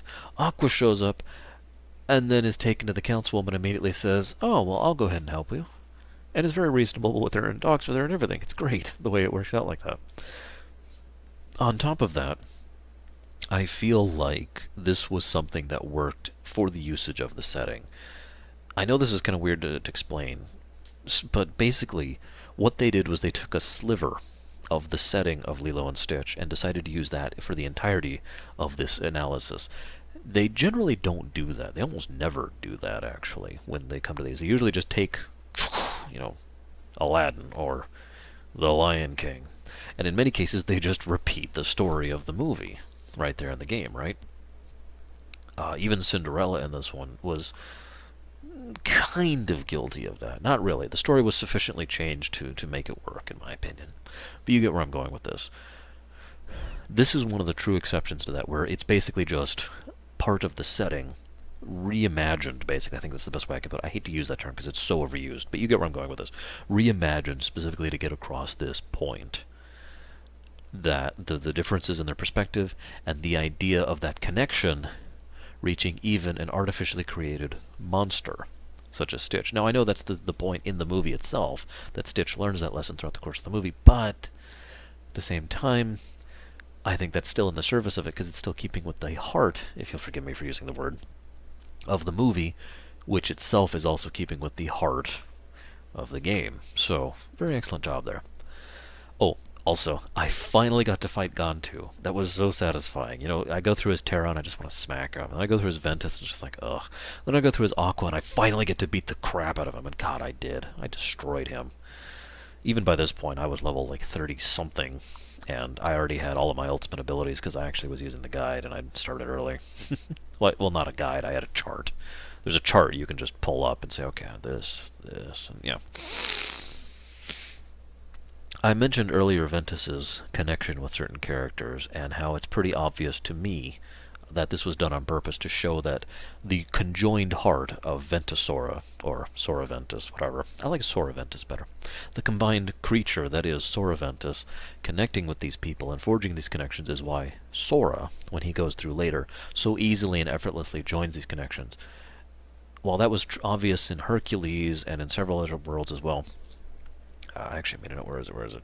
Where's the note? There it is. The other really big one is Peter Pan, which is the last world, basically. I really feel like they did a good job getting across the point that Pan pretty much instantly connected with him. Well, and I shouldn't say that because it actually took a bit, but then they stayed connected, and trusted him with the treasure, that kind of thing. And obviously the treasure mattered to Ventus. You get where I'm going with this. And then when Aqua comes by and they analyze it even more and go at it even more, you know, it actually matters. Vanitas snapping the Keyblade actually had some significance by that point because it had been built up through the previous storylines. Another excellent example of Aqua's storyline going last being a good thing, by the way. One other thing I want to talk about before we move on is their portrayal of Hook. I thought this was a really good portrayal of Hook because he's still menacing, dangerous, threatening, and a total buffoon who can't be taken seriously. It's a very weird combination, and they somehow pull it off very well. Let's talk about the last world. Scroll down a bit more here. The Keyblade Graveyard. This is something I like to really fawn over as someone who worked in artistry, design. I've done a bajillion graphics, arts, etc. classes back in school, and I've done that kind of thing professionally and personally ever since in many ways. In directing, too, for video media. When you see a world like that, you can tell just how much detail was put into it. That place has no life. No animals, no plants, no bugs, no wind, nothing. It's just dead. But on top of that, it's not dead, it's not gray. It's barren. It's rock. It's not even dirt or sand. It is rock. And it is giant crags of rock. It looks like a place where the very earth has been physically ripped around and moved. And actually, as we learned, that is probably exactly what happened. And on top of that, there are craters. A whole hole, like someone had make a path through a mountain, is missing. You know, all sorts of things just pointing to the general idea of how devastating this place was. And that's before we see the actual graveyard, where all the Keyblades are. I'm sorry, but even now that horrifies me. The thousands upon thousands of Keyblades, all embedded there. How many Keyblade wielders fought in that horrifying war?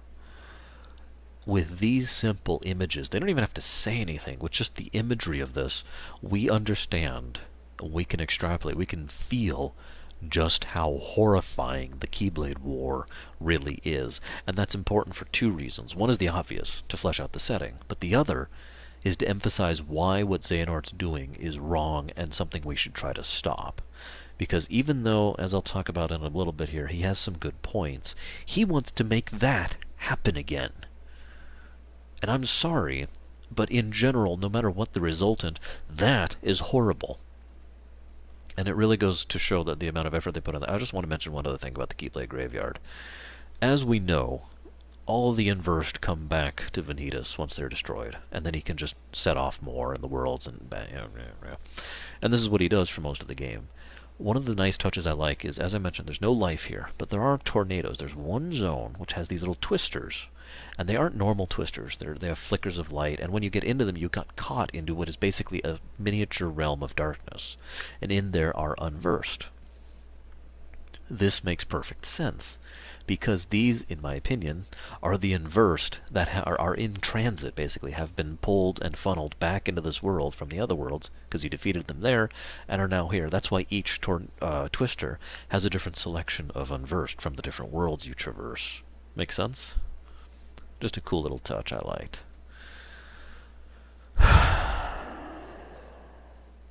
Let's go ahead and talk about Xehanort first. Ultimately, you could say, without hesitation, that Birth by Sleep is Xehanort's story. He doesn't actually have the screen for most of it, but this is truly trying to understand this villain, the villain of the entire Kingdom Hearts series, someone who we didn't even have a name for properly until Kingdom Hearts 2, and even that wasn't actually as accurate as we thought it was.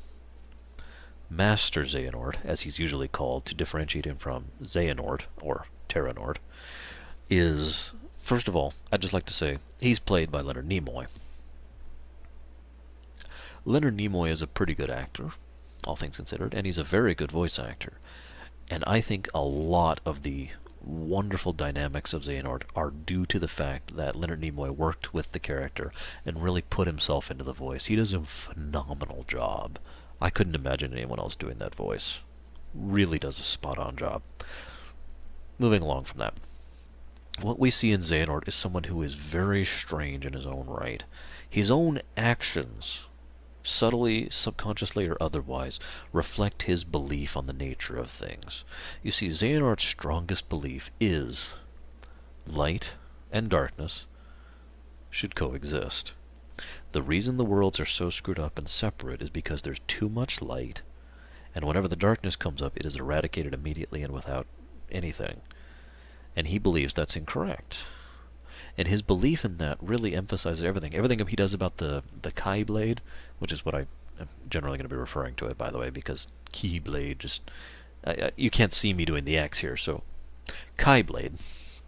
Everything about the Keyblade, everything he did with Ventus, everything he did with Vanitas, everything he talked about with Terra, every action he undertakes shows, again, subconsciously or consciously, his belief in the fact that light and dark should be mixed. This is one of those fascinating things, because Xehanort actually does have a very strong point here. And as the series itself shows, Xehanort's actually in the right on this. But... at the same token, it is worth noting that Xehanort is an unholy monster. That he is a terrible person who ruins, ravages, and destroys lives for his own purposes, basically without remorse or pity. He is evil. Let's make this clear.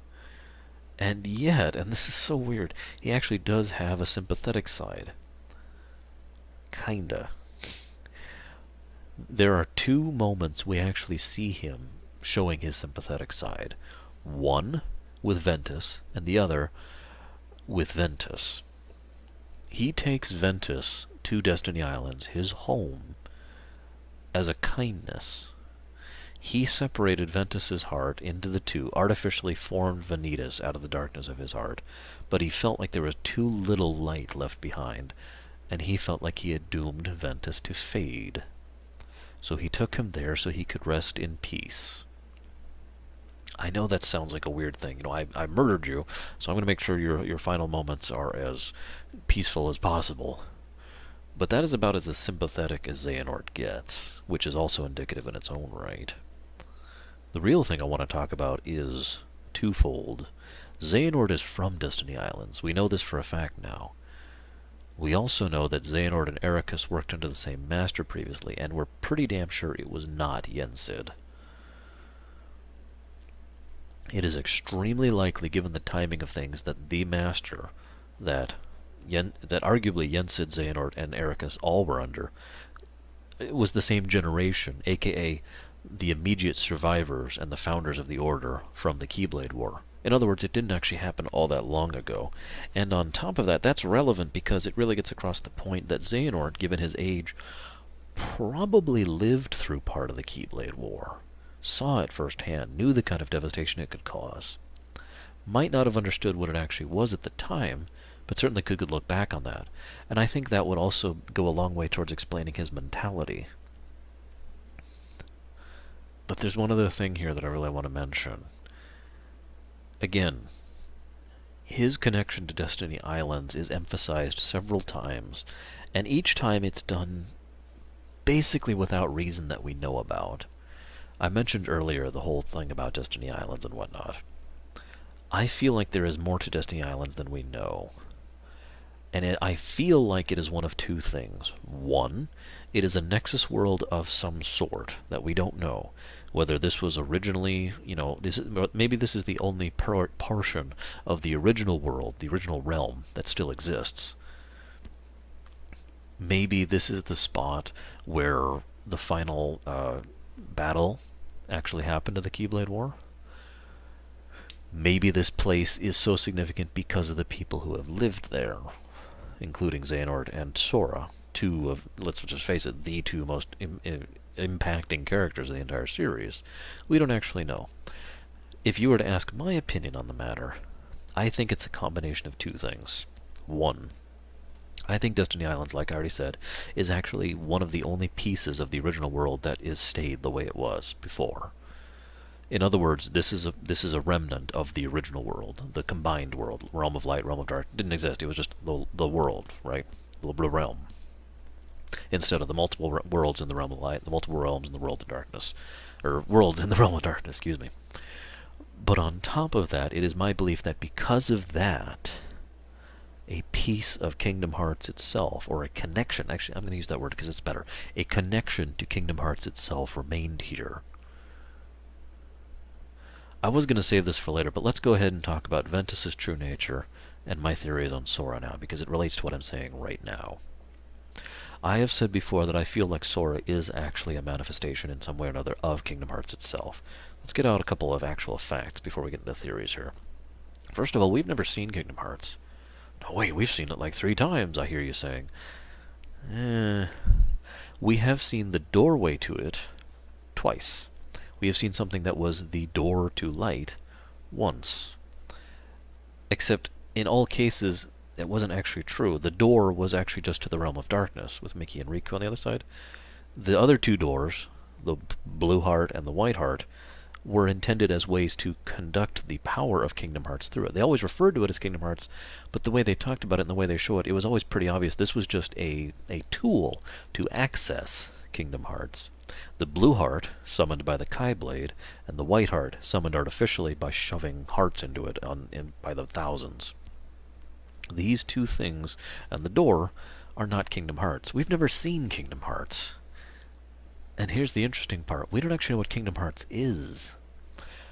Everyone keeps assuming Kingdom Hearts is the amalgamation of every heart. And that's certainly possible. And that may indeed be it. But we don't know that.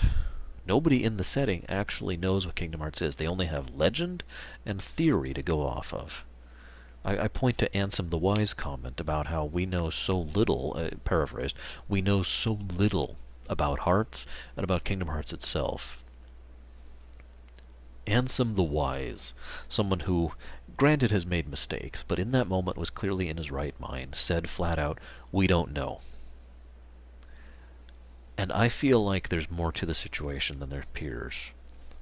I have theories, but I have only wild theories, because we have so little information on the matter. I don't actually know what Kingdom Hearts is either.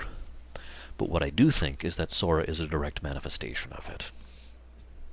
Sora was born with Ventus's heart.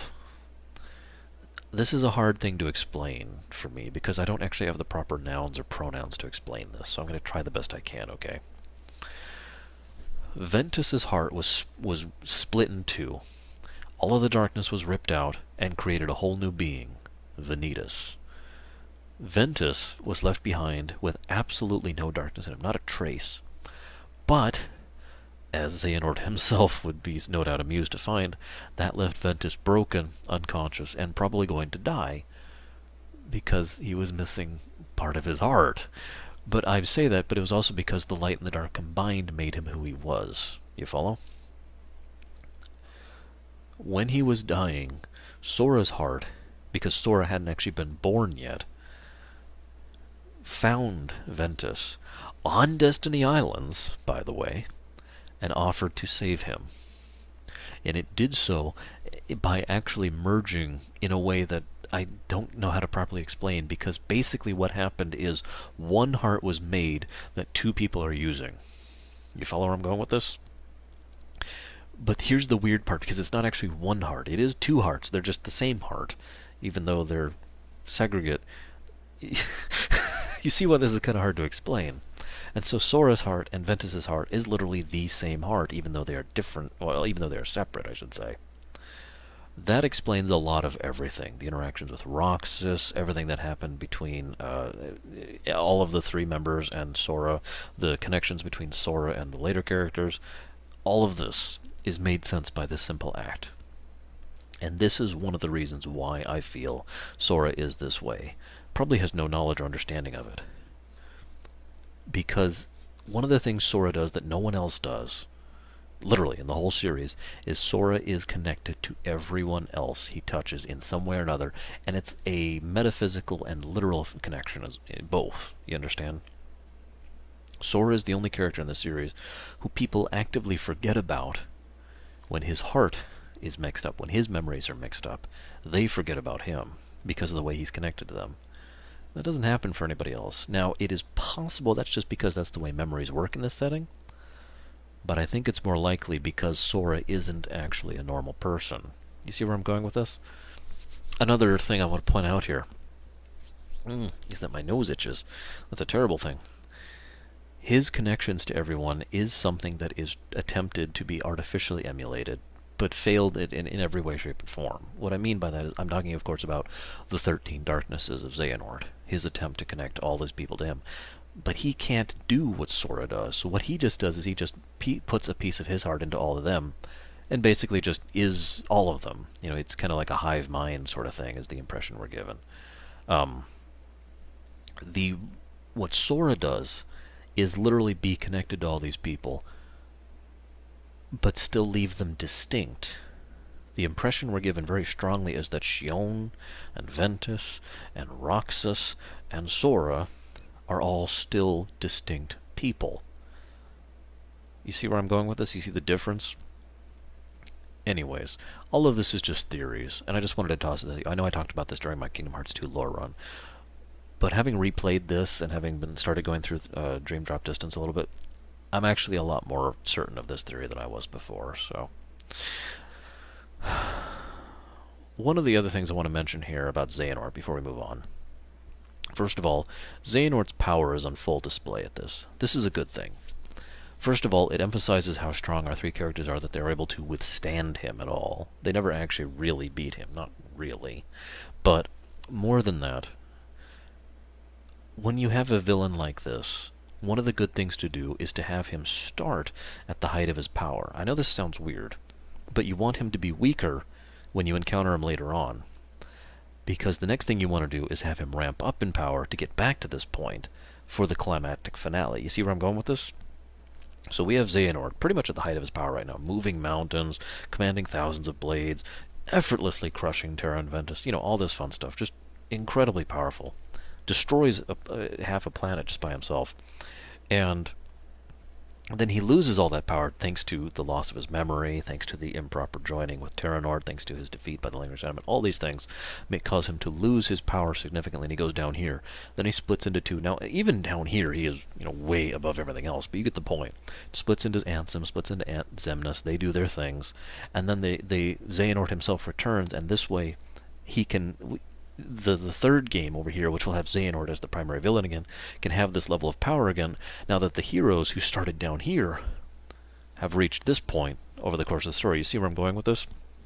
It's something you do deliberately, especially from not even from a gameplay perspective, but from a storytelling perspective, from a style perspective, from a writer's perspective, because you really want that last thing to feel epic, but still make sense that the heroes have a chance. And the only way to do that is make sure the villain doesn't start at full power when the heroes first encounter him. Unless you do this thing, which they did in Birth by Sleep, and it was brilliant. The other thing I want to mention is I like how close Xehanort came to succeeding in his hasty plans by his own admission. In other words, the plans he basically just threw together in order to make this all happen. Never mind his long-term plans, which is the ones we see in, every other game. If not for Aqua, he would have won handily. Even though the Lingering Sentiment defeated him, I should say, he still would have won, if not for one other thing about Ventus, and we'll talk about that in a moment. Let's go ahead and get on to Ericus. Ericus. Do you know how long it took me to memorize how to pronounce that name? I don't know why. It's not really a difficult pronunciation. Ericus is pretty much the embodiment of light is not good. No offense to the man. And I'd just like to point out, just like I did with Xehanort, Mark Hamill as Ericus was phenomenal. Mark Hamill is a great voice actor, even ignoring the Joker, which is hard to do. Mark Hamill does a phenomenal job of Ericus. But he really shows someone who is basically a fanatic. And it's funny that I mentioned that because, there are a lot of Star Wars touches in this game, all things considered. I'll talk about that in just more in detail in just a bit, but Ericus is clearly a true believer in the cause. He is someone who really believes in the idea of light, all light, no darkness, light, no darkness, destroy the darkness, light. You see? It's a very zealot kind of a thing. And it's interesting in its own right because while we see that Ericus is a decent person who is wrong, we see Xehanort is an evil person who is right. And it makes for an interesting contrast between the two characters. On top of that, I hate to point this out, because Xehanort is without question the villain here. But when we see the flashback where Xehanort is going to go ahead and leave to pursue his experiment, he leaves kind of amicably. He tells Ericus, I'm going to do this to try and re-merge light and dark. And then I'm going to see what happens. We're going to bring about the apocalypse, we're going to bring about the cataclysm, we're going to fix everything. Ericus rightly calls him out on that. But then Xehanort just turns to leave. It is Ericus who attacks him first. It is Ericus who takes the aggression on him. It is Xehanort who then defeats him. Well, I shouldn't even say defeats him. He attacks him once. And then he turns to leave. I just feel like pointing that out, because again, it's an interesting dichotomy between the two characters. I should, of course, also point out that it is Ericus who rose his weapon against Ventus. And that, I think more than anything else, that really speaks to the zealotry that Ericus abides by. His idea that I have to kill this boy because I have no other choice in order to save everything. Right. Now, you can argue whether he was in the right or the wrong or not, but the fact that he was willing to do that at all, with so little apprehension really speaks to it. Especially given the fact that he goes through with this plan when Terra shows up to protect Ventus and calls him out on it. Instead, Ericus decides to go ahead and just fight Terra. And then Terra curb stomps him. That's just interesting in its own right, because Terra... Well, I'll talk about Terra's relative power later, especially with relation to Aqua and, the other masters. But it is worth noting Terra is not actually a Keyblade master. He's just really strong. Which may sound familiar, actually, if you think about it. But anyways, I'm getting ahead of myself. So, let's talk about the thing I mentioned, the Star Wars connection, okay? Like I said, Birth by Sleep has a very strong connection. The whole series really does, but Birth by Sleep more than anything else has a very strong connection to what I call the golden age of Star Wars, when the light side wasn't good, the dark side wasn't bad. There was a great deal of characterization. There were some really good books coming out. It was a good time, all things considered. Then it kind of went, and then it went, and it went, rough approximation. So during that period of time, this whole thing basically was being played out. Let me give you an example of what I'm talking about. One of the original ideas was the reason the Jedi Order had screwed up so badly and failed so miserably, twice actually, but we'll talk about the KOTOR 2 instance specifically, is because they had become so bound by their zealotry, by their ideal that light is good, and we cannot tolerate darkness even to a small extent. Even the tiniest amount is not tolerable. And then the Jedi Order died as a direct result of this. I mention this, though, because we get a lot of impressions of the, for lack of a better term, Keyblade Order being in its final days as a result of this. Two masters, two, walking around the realms, and between them they have a grand total of 3 apprentices. Only one of which actually completes the mastery mark exam thing. You see where I'm going with this?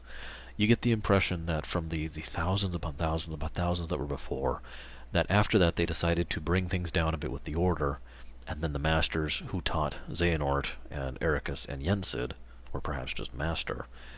You get where I'm going with this. It has a very distinct feeling of overreaction and the last gasps of what used to be something that was great, both at the same time. And again, a lot of obvious connotations with the Jedi. On top of that, we also have the problem. And the problem is very simple. If you are telling someone something for their whole life because you believe in it, but you are basically provably wrong throughout the course of the overall setting. If you had a third-person perspective, like, I don't know, if you were watching a video game or whatever, and you could tell everything, they're wrong. They, of course, don't know this. They believe in the cause. But my point is that they are wrong. And so then the person they are teaching, who has been taught this their whole life, goes out and sees, well, now this doesn't make sense. Well, this is a little bit different. Well, this is kind of a gray area. Well, this is wrong. It messes with them. This is kind of the same thing that should have happened if it had been written properly to Anakin Skywalker. And this is exactly what happens to Terra and Ventus and Aqua throughout the course of this game.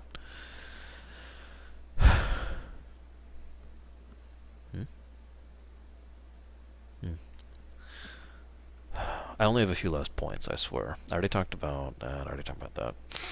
Let's talk about Vanitas. Vanitas is interesting to me for many reasons, because he is evil. But, on top of being, the bad guy, he is obviously also broken. It is pretty obvious that Vanitas is someone who is wrong in the head. And I think that is an interesting concept, because I feel like this is a portrait of what Ventus could have become if Sora had not intervened and fixed his heart. Now, yes, we know Ventus obviously was just going to fade. At least that's what we assume was going to happen. But what if he didn't? What if he was a being of pure light? But still half of a being of pure light. Because I think that's the real problem here. Obviously, we do see beings that are of pure light and pure darkness throughout the course of this series. All the princesses of heart, are a great example of pure light. We only know one, other than Heartless, we only know one example of a pure darkness. I guess 2, if you want to count that. But the real one being Vanitas himself. But the point being, I feel like Ventus, if he had been this pure light broken being, would have been just as screwed up in the head, if you follow where I'm going with that. On top of that, it's also a nice touch, that the series remains consistent about how you have to defend yourself from darkness. What I mean by that is, in some of the more recent stuff, they have the cloaks, and these cloaks are specifically designed to prevent the person within from being affected by darkness, right? To some extent or another. In this game, we have the armor that everyone has. Ericus has one, Xehanort has one. We only see that in the optional content, but still. And of course, the 3 main characters have one. Vanitas is one of the only characters who actually uses the paths of darkness, the pathways of darkness without needing one. Which makes perfect sense, because he is a being of pure dark. He would be no more affected by it than the Heartless would. In a way, I feel like Vanitas is actually the proto-Heartless. I know he isn't, because, we know the Heartless are already about right and about this point. We know the Heartless have been around since before this point. We don't know many details about them, but we know they were there. But what we do know is that Vanitas himself is in many ways a sentient Heartless, for all intents and purposes. And it makes you wonder what Ventus would have been, again, if his heart hadn't been artificially completed by Sora. One other thing I want to mention about Vanitas, two things, actually. One, they go out of their way to emphasize Vanitas' strength on multiple occasions. He's actually probably one of the hardest bosses, repeating bosses, that you fight throughout the series, in my opinion. Or throughout the game, I should say, excuse me. But on top of that, just about every cutscene after you fight him, the character who fights him is just, oh my god, that was a terrible, hard, difficult fight. I barely made it through it, kind of a thing. And with good reason, because he is actually pretty rough. But my point is, even from a story perspective, they emphasize that Vanitas is very strong. Two things of note here. One, the obvious one, that is Xehanort's training at work, because Xehanort trained Vanitas for years, while Ventus was being trained by Ericus. Two, that is Ventus, and possibly Sora. This is kind of hard to debate, because how much of a connection Sora Ventus over here has with Vanitas is debatable, but it is my belief and opinion that there is a connection there. I mean, ignoring the fact that Vanitas looks like Sora, and ignoring the fact that Vanitas is voiced act by Osmond, or whatever his name is, the guy who voices Sora, even ignoring those obvious connections, I feel like there is an actual connection between the heart over here and Vanitas' heart. And I feel like that is part of why he is so strong. It's because he has access to that ridiculously powerful heart, even if only a little bit. And a little bit is all it takes to overpower you like that, because as we've established, the reason Sora is so strong is because of his heart and his connections to everyone. More fuel to the fire about that whole Kingdom Hearts manifestation thing. I'd just like to point that out. Finally, this was a wonderful touch. Crisis Core did this too. It is very rare that a game will introduce a gameplay mechanic whose real only purpose is to make a storyline point. One of the ones in this one, and I've basically barely talked about it, is delinking, or dimension linking. The idea is you form a dimensional link with someone else's heart, and you gain access to some of the power that is a manifest of your connection to them. It's not their power per se, it's a manifestation of your connection with them, in lore at least. So in gameplay terms, you basically gain some abilities that they would have, or are indicative of them and their relationship with you, right? And again, terraforming the link with Maleficent was a good example of using that for storytelling purposes. But as you're fighting Vanitas as Ventus in your own, in the station area, the heart of the heart within your heart, and then you shatter the heart, Ventus forms a dimension link with Vanitas, gains all his powers, and uses them to destroy him. Utterly extinguishes Vanitas from within, while outside, Aqua is defeating Vanitas from without. It's actually a wonderful, awesome section. Tons of fun. It was very much a hell yes moment, and it was a wonderful usage of gameplay and story integration. I just had to share with you. Okay, I talked about Sora's thing. This is where I actually made my note about Sora's true nature. Only a few things left to talk about, I swear. One last character I want to talk about, and then we get into theory crafting, okay? Braig. Probably my second favorite character in the series. Maybe third. Lee has kind of moved his way up lately. That's all I'm going to say about that if you haven't played Dream Drop Distance. Braig's awesome.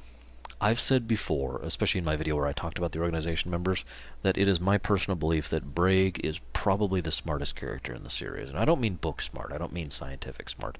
I mean he has a brain and he uses it constantly. Birth by Sleep really re-emphasized that point. One of the things we see often is Braig will go out of his way to tell you the truth in a way that you can't actually, you will intentionally interpret it a way that is not actually the truth, you know what I mean? He's very good, on top of that, at actually being... One of the things Brig does very well is he will pretend to be stupider, weaker, less observant, just generally worse than he actually is. Which is an extremely smart thing to do when you really think about it. It will encourage other people to underestimate you. It will ensure you always have an upper edge, especially for someone as manipulative as Brig is. And we know he's been working with Xehanort for at least a while. It's worth noting that the only person who actually calls Brig out on his manipulations is Aqua. And yet the funny part is, she calls him out on his manipulations, but that itself was a manipulation. And he reveals this at the end because that serves his purpose. You see where I'm going with this? He even mentions, I knew I shouldn't have fought a Keyblade Master, even though he's actually fine. He's not even injured. Because he's a lot stronger than he makes himself out to be. You get where I'm going with this.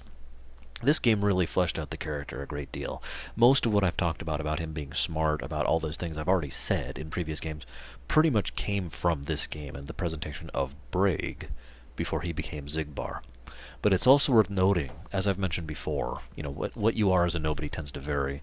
It is pretty obvious that Brig and Xigbar pretty much are the same person for all intents and purposes. No change in personality, mindset, appearance. Well, some appearance, but my point is appearances, how they present themselves. No difference in charisma. You get where I'm going with this? And I think this game really shows that in spades. I don't really have much else to add because I've already talked about it in other videos. I just wanted to praise the usage of Brig in this game. When I saw him show up at the Keyblade Graveyard, I was just like, yes! Can't wait to fight you! Because I was at Ventus at the time, and I saw Aqua running. I was like, oh, it's going to be a fight for me and Aqua. It's going to be great! I can't wait. I'd also like to point out, not counting the optional bosses, Brig was actually the hardest boss in the game for me, as Aqua. Keeping in mind I was ludicrously overpowered. He is fast, he is strong, he teleports constantly. You basically can't get a combo off on him, and most of your status effects don't really work on him. He was a really well-designed fight, and he really showed his chops in that fight. It was great. Alright. Let's talk about Xemnas. One of the things I have had a theory on for a long time is that the reason Xemnas is insane is because of Terra. Let me back up a second. If you really pay attention to Xemnas in his portrayal in Kingdom Hearts 2, and admittedly in Dream Drop Distance as well, he is pretty obviously insane. He's not... I mean, most people when they think insane, they think, Joker. Or they think someone obvious. But no, he is just what I like to call the quietly broken insane. Someone who just isn't quite right. And his word choice and his motions and the way he does things, the way he emphasizes this but not that, it's just off. And he is, in many ways, off, despite everything. Despite his power, despite his intellect. You see where I'm going with this? It is my opinion and that the secret ending of this really shows why that is. I'll get to the real connection here in just a moment, but the reality of this situation is Xemnas unquestionably has pieces of Terra in him. This is actually confirmed by the creators, by Nomura himself. We don't know if Ansem the Wise does. Or, I'm sorry, Ansem the Seeker of Darkness. We don't know if his Heartless does, but we know his Nobody does. Would it not make perfect sense that one of the reasons Xemnas is so unstable is because he still has pieces of Terra in him? Either memories, or echoes, or actual pieces of the heart, we don't know. But all of his interactions, his insistence upon the work in Oblivion Castle, his work with the Kingdom Hearts, everything about rage and all that fun stuff, it all makes sense when you think about it from that perspective, and I think that's really the main reason behind his behavioral choices. Let's just put it like that. I said I'd talk about that. Let's talk about Xehanort and Terra, okay? We have a scene where Xehanort and Terra are basically talking to each other, and we get the strong impression that this is their two hearts in conflict with each other. One question: where are they? Now that may sound like a duh thing, but think about it for a moment. Where are they? Because, as we learn, this happens after Aqua has saved Terranort, by herself choosing to go to the Realm of Darkness, at which point Terranort loses his memories.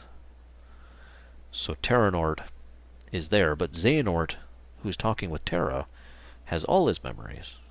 and is even talking about his future plans. So where are they? And more importantly, when are they? I know I usually don't talk about future games in these things, but I have to give you a spoiler for Dream Drop Distance. I'm going to give you a bit of a warning, okay? Okay.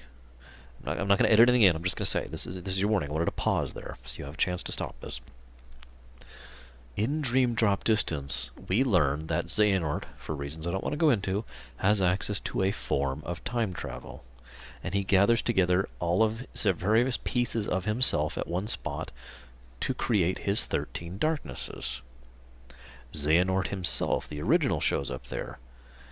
Now, originally we all thought it would be because Xemnas and Ansem, his Heartless and his Nobody, had been destroyed, that Xehanort would be remade, and yet Xemnas and Ansem are still out and about.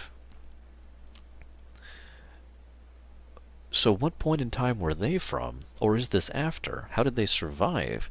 But the real question I'm trying to get to here is what point in time was that Xehanort from? Because it was clearly and distinctively after Birth by Sleep. Because he knew about all the events of it. You get where I'm going with this? I don't really have any actual conclusions here to share with you. Just questions and analyses. Because if you really think about this, Xehanort had to have come from some point in time. But it's very clear that his heart is still in contention with the heart of Terra and Ericus. And it is theoretically possible. I've seen this theory thrown around a bit, and I wanted to share it with you. I don't claim ownership of this. Several other people came up with this. Not in a bad thing. I'm just trying to give credit where credit is due. Several other people have put forth the theory that all those 13 darknesses not only have a piece of Xehanort's heart in them, but Terra's and Ericus's too, and that might ultimately ruin his plans, and yet also bring about the actual unification of what he really wanted to begin with, because that is a heart of darkness, of light, and of both in the 13 people. You see where that's coming from? It's a wonderful little theory, and I'd actually really like it if it turned out to be true, because I love the idea. I wish I'd come up with it. Speaking of which, one other thing I want to talk about in brief here is the fact that they did a really nice job with Ericus falling into Terra. I know I just kind of skipped by this earlier. When Terra defeats Ericus and he falls into him, it's pretty obvious Ericus did that on purpose, but even ignoring that fact, the allusion to the scene when Kyrie does the same thing to Sora is pretty obvious in hindsight. I admittedly didn't catch it my first time around, but seeing it the second time, I was like, oh yeah, okay, that makes sense. That's when his heart came in there. Yeah, okay. So just wanted to point that out. Let's talk about my next theory here. The Keyblade Inheritance Ceremony. That's actually what it's called. I looked it up. Keyblade Inheritance Ceremony. It's something you do when you bequeath someone with the ability to summon a Keyblade. Now, throughout the series, we've learned that there is a difference between the Keyblades and a Keyblade. So, this is something that gives you the ability to summon a Keyblade. It's something that you draw from your heart and the connections to that heart to manifest into a physical weapon which has the properties of a Keyblade, right? The Keyblades are always stronger and always much more connected to the entire setting. We know of 3 the Keyblades: the Kai Blade, the Kingdom Key, and the Kingdom Key D. These should all sound familiar. But what I'm getting at here is the Inheritance Ceremony is something they do to awaken that ability to summon a Keyblade within someone. We actually see the only time we ever see this in ceremony officially, formally done, is Terra doing it to Riku. Fun fact, though. Sora gains the ability to summon a Keyblade too. Now, this is a weird point, because the obvious connection here is that because the joint heart thing between Sora and Ventus, that's why Sora can wield a Keyblade. We also know due to Word of God, this is why Sora can wield 2 Keyblades, because he has more than one heart. Roxas himself showed that ability when he had Shionne's and his own heart in him. It requires more than one heart to wield a Keyblade. This is something that's pretty adamant in the series. And yet, I feel like it might be interesting if it wasn't something that Sora simply had innately within him anyways, due to his nature.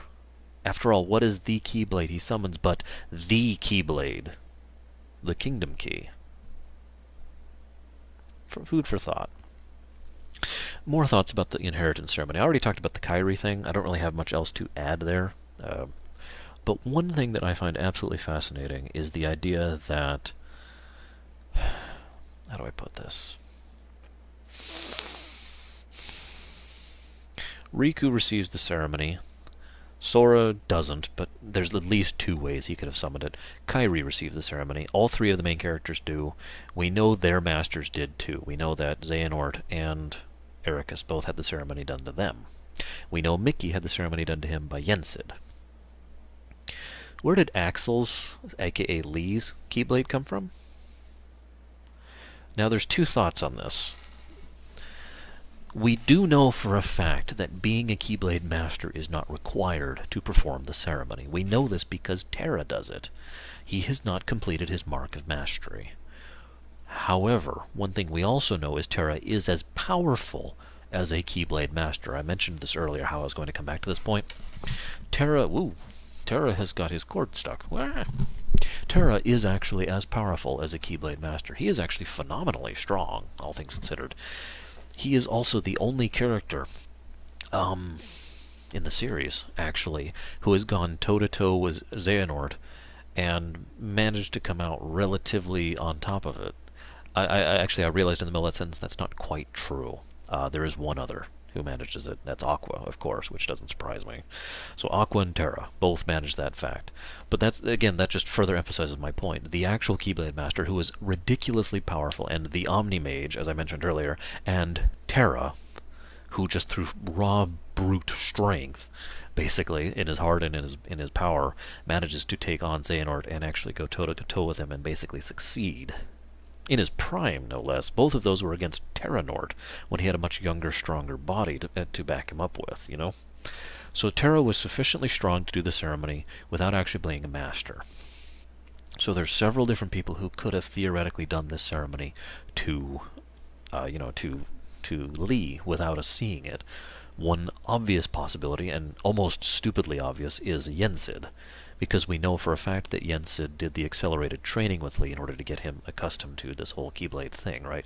Even though he doesn't actually summon it till the end, we know he underwent that accelerated training. I think there's a few more interesting ways to interpret where he gets his Keyblade from, and I'm not going to toss out ideas because, frankly, I've got like 5, and I don't want to cut this video long any longer. I'm basically at the end of my thing here, but there's one last point I want to go into before I finish this off. Basically, I think it's extremely likely that Lee actually did have the ceremony done to him unintentionally. And if I were to guess where it happened, my biggest guess, if you really asked me to guess, I'd say it happened with Ventus. And ignoring the obvious joke of, you and I are better friends than me and Issa here, I think his connection there through the ceremony and through the events of the brief but still extant events of Birth by Sleep explain why Lee, and later Axel, had such a strong connection to Sora and Roxas and Xion. Make sense? Or should I say got it memorized? Let's get to my final point. This is another one of those theory things, like Sora is actually Kingdom Hearts manifested or avatared or whatever, that I only have a theory on. But it's actually become 2 theories now, the more I think about it. Both of those theories are basically something that is not proven, and we won't find out until Kingdom Hearts 3 comes out. In a nutshell, who is the Ansem the Wise that we see throughout the games, throughout Recom and throughout Kingdom Hearts 2, and who is the one we see at the end of the secret ending, at the end of Birth by Sleep? The obvious answer is they are the same one. It is not unreasonable to assume that the destruction of the artificial Kingdom of Hearts shot Ansem the Wise into the realm of darkness and left him there abandoned. A couple of questions, though. 1, why did his memory get muddled? It wasn't erased. He still has a bit of his memory. He still remembers Sora's name, for that matter. But obviously his memory is muddled. Point 2. This is actually kind of important. He's got a cloak. Where did he get a cloak? How did he make one with nothing to make it with? Point 3. He doesn't... The one in the Realm of Darkness at the end of Birth by Sleep doesn't actually quite act like Ansem the Wise. Now, all of this can be explained as him being the same guy. It really can. It's not unreasonable to assume that. But my two theories are that they are different. And the way that these branches like this. Theory 1, this is the one I've held for some time. When Ansem the Wise was in the realm of darkness, banished there by his apprentices, by Xehanort, I believe that when he decided to make the decision to accept the darkness, to embrace it, he did the same thing his counterpart did. We know that Ansem, aka Xehanort, embraced the darkness willingly and knowingly, and as a result, split, but his Heartless retained his personality and his mindset and his memory, didn't become a mindless beast of instinct like most Heartless do. And then, of course, Xemnas went off to do his own thing. We know this is one of like 3 instances ever of a Heartless retaining any sense of its own previous self. I think it's actually 2 instances now that I'm thinking about it. Would it not make sense that when Ansem the Wise did that, he similarly split? It would also be kind of ironically appropriate when you think about it from a thematic perspective, that Ansem the Fake, the Seeker of Darkness, and Ansem the Wise both decided, for completely opposite reasons, and because of each other in many ways, to accept the darkness and split as a result of that. And so the Ansem we see is either the Heartless or the Nobody. But if I were to put a guess on it, I'd say it was the Heartless.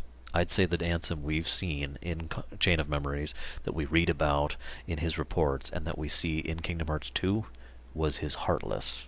That was probably eradicated by the destruction of the artificial Kingdom Hearts. There's 2 reasons why I think that makes sense. Number 1, well, I mean, I actually can't explain it. I have 1 point to really explain it, my favorite. It makes more sense to me in my head, would be my second point. But I know that doesn't really fit. And as a writer, that's what I would do. But there is one very strong reason why I would do that as a writer, and that's because, as we know, if a Heartless is destroyed, and then a Nobody is destroyed, they are reconstituted. This happens in Dream Drop Distance for the first time, but it happens to like 6 or 7 people. This is why we have Lee back. This is why we have Xehanort back. This is why all these things are happening. So if you're going to destroy either the Heartless or the Nobody of Ansem the Wise first, I would probably destroy the Heartless first to leave that possibility. You see where I'm going with this? And of course, I could point out that the Ansem the Wise in the Realm of Darkness has the Nobody code, which actually Xehanort originally came up with, so whatever. But, he does have the cloak, which, even ignoring any literal connotations, has the thematic connotations of most people associate this with the Nobodies, and with good reason. On top of that, we see what it's like to have a Nobody who doesn't have constant stimuli helping them. Roxas and Xion both we see firsthand. It's very heavily hinted that every Nobody goes through this. But we see these 2 firsthand as they go through the adjustment period and basically form a personality, because they didn't really have one when they were first made. But both of those happened because of constant work and effort on the part of the organization members, who were not only interested in that, but they had a few people who were actually interested in them. Axel especially. What would happen if that Nobody was left to just flounder for years and years, or however long it actually is? We know it's a bare minimum of 1.5 to 2 years. Bare minimum. What would happen to a Nobody who was like that? Wouldn't they act a little bit differently? Wouldn't their memories be a little muddled? Wouldn't they be kind of disconnected in their organization? Now, of course, here's something that you could point out immediately. How does he remember any of the events of Kingdom Hearts 2? Because he remembers Sora, and he remembers that he put the data in him. Actually, that's pretty easily explainable, too. Because we have a very strong hint, not confirmed, that when Ansem, the Seeker of the Darkness, the Heartless, was destroyed, Xemnas regained a fair decent portion of his memories and his experiences from that gathering. That's admittedly stretching it just a little bit, but it wouldn't surprise me that our good friend Ansem the Wise, his Nobody, got some of the memories of his Heartless self in the process. And of course, you could always argue that the 2 are connected, because that's true too. The Nobody and their other have always been connected throughout the whole series. So there's also that side of things. Sora crying at things he's never experienced just comes to mind immediately. But you get my point. Long story short, That's my main theory about that. I'll go and tell you the second theory just for the sake of completion. The second theory is actually much simpler and more obvious. That the split still happened, but much later. The destruction of the kingdom of the artificial Kingdom Hearts is actually what causes the split, and the Ansem the Wise we see in Dream, at the end in the secret ending after the events of Kingdom Hearts 2, is either the Nobody or the Heartless. It doesn't even matter. He could actually even be a lingering sentiment, which is something that also happens. But one way or another, he is a piece of the original Ansem that is left here. And actually, that makes its own degree of sense, doesn't it? What if he did, when he originally looked into the darkness, in the realm of darkness, he left a piece of himself behind, but it wasn't a whole being, like, Vanitas or a nobody or anything like that. It was just a piece of himself, a piece of his soul, if you will. And then he goes off and does all these things, and then fragments of that go back to that piece and reconstitute into what is left of him. Basically an echo of the original Ansem the Wise. It would also be interesting to see that from a perspective of a writer, because that way you're not quite copping out and saying that Ansem the Wise survived the big dramatic explosion, but at the same time you can still have the character present and have a significant impact on the story because it's effectively a new character. Do you see where I'm going with this? I think both of these are pretty likely, all things considered. It would be nice to see them come true. They probably won't, but I just wanted to give you guys some food for thought. So that's it. My throat hurts like crazy. I've talked for, I don't even know how long. How long are we talking here? Oh my goodness, this is the longest video I've done in a while. I do genuinely hope it's been worth the wait. I apologize, and hopefully this will never be a wait like this again. As I mentioned, I've already started playing through Dream Drop Distance again, so that I can pretty much get started on it immediately. I've got a few more videos I'm going to push out first. But either way, I've had a lot of fun, and I hope to keep having it with you.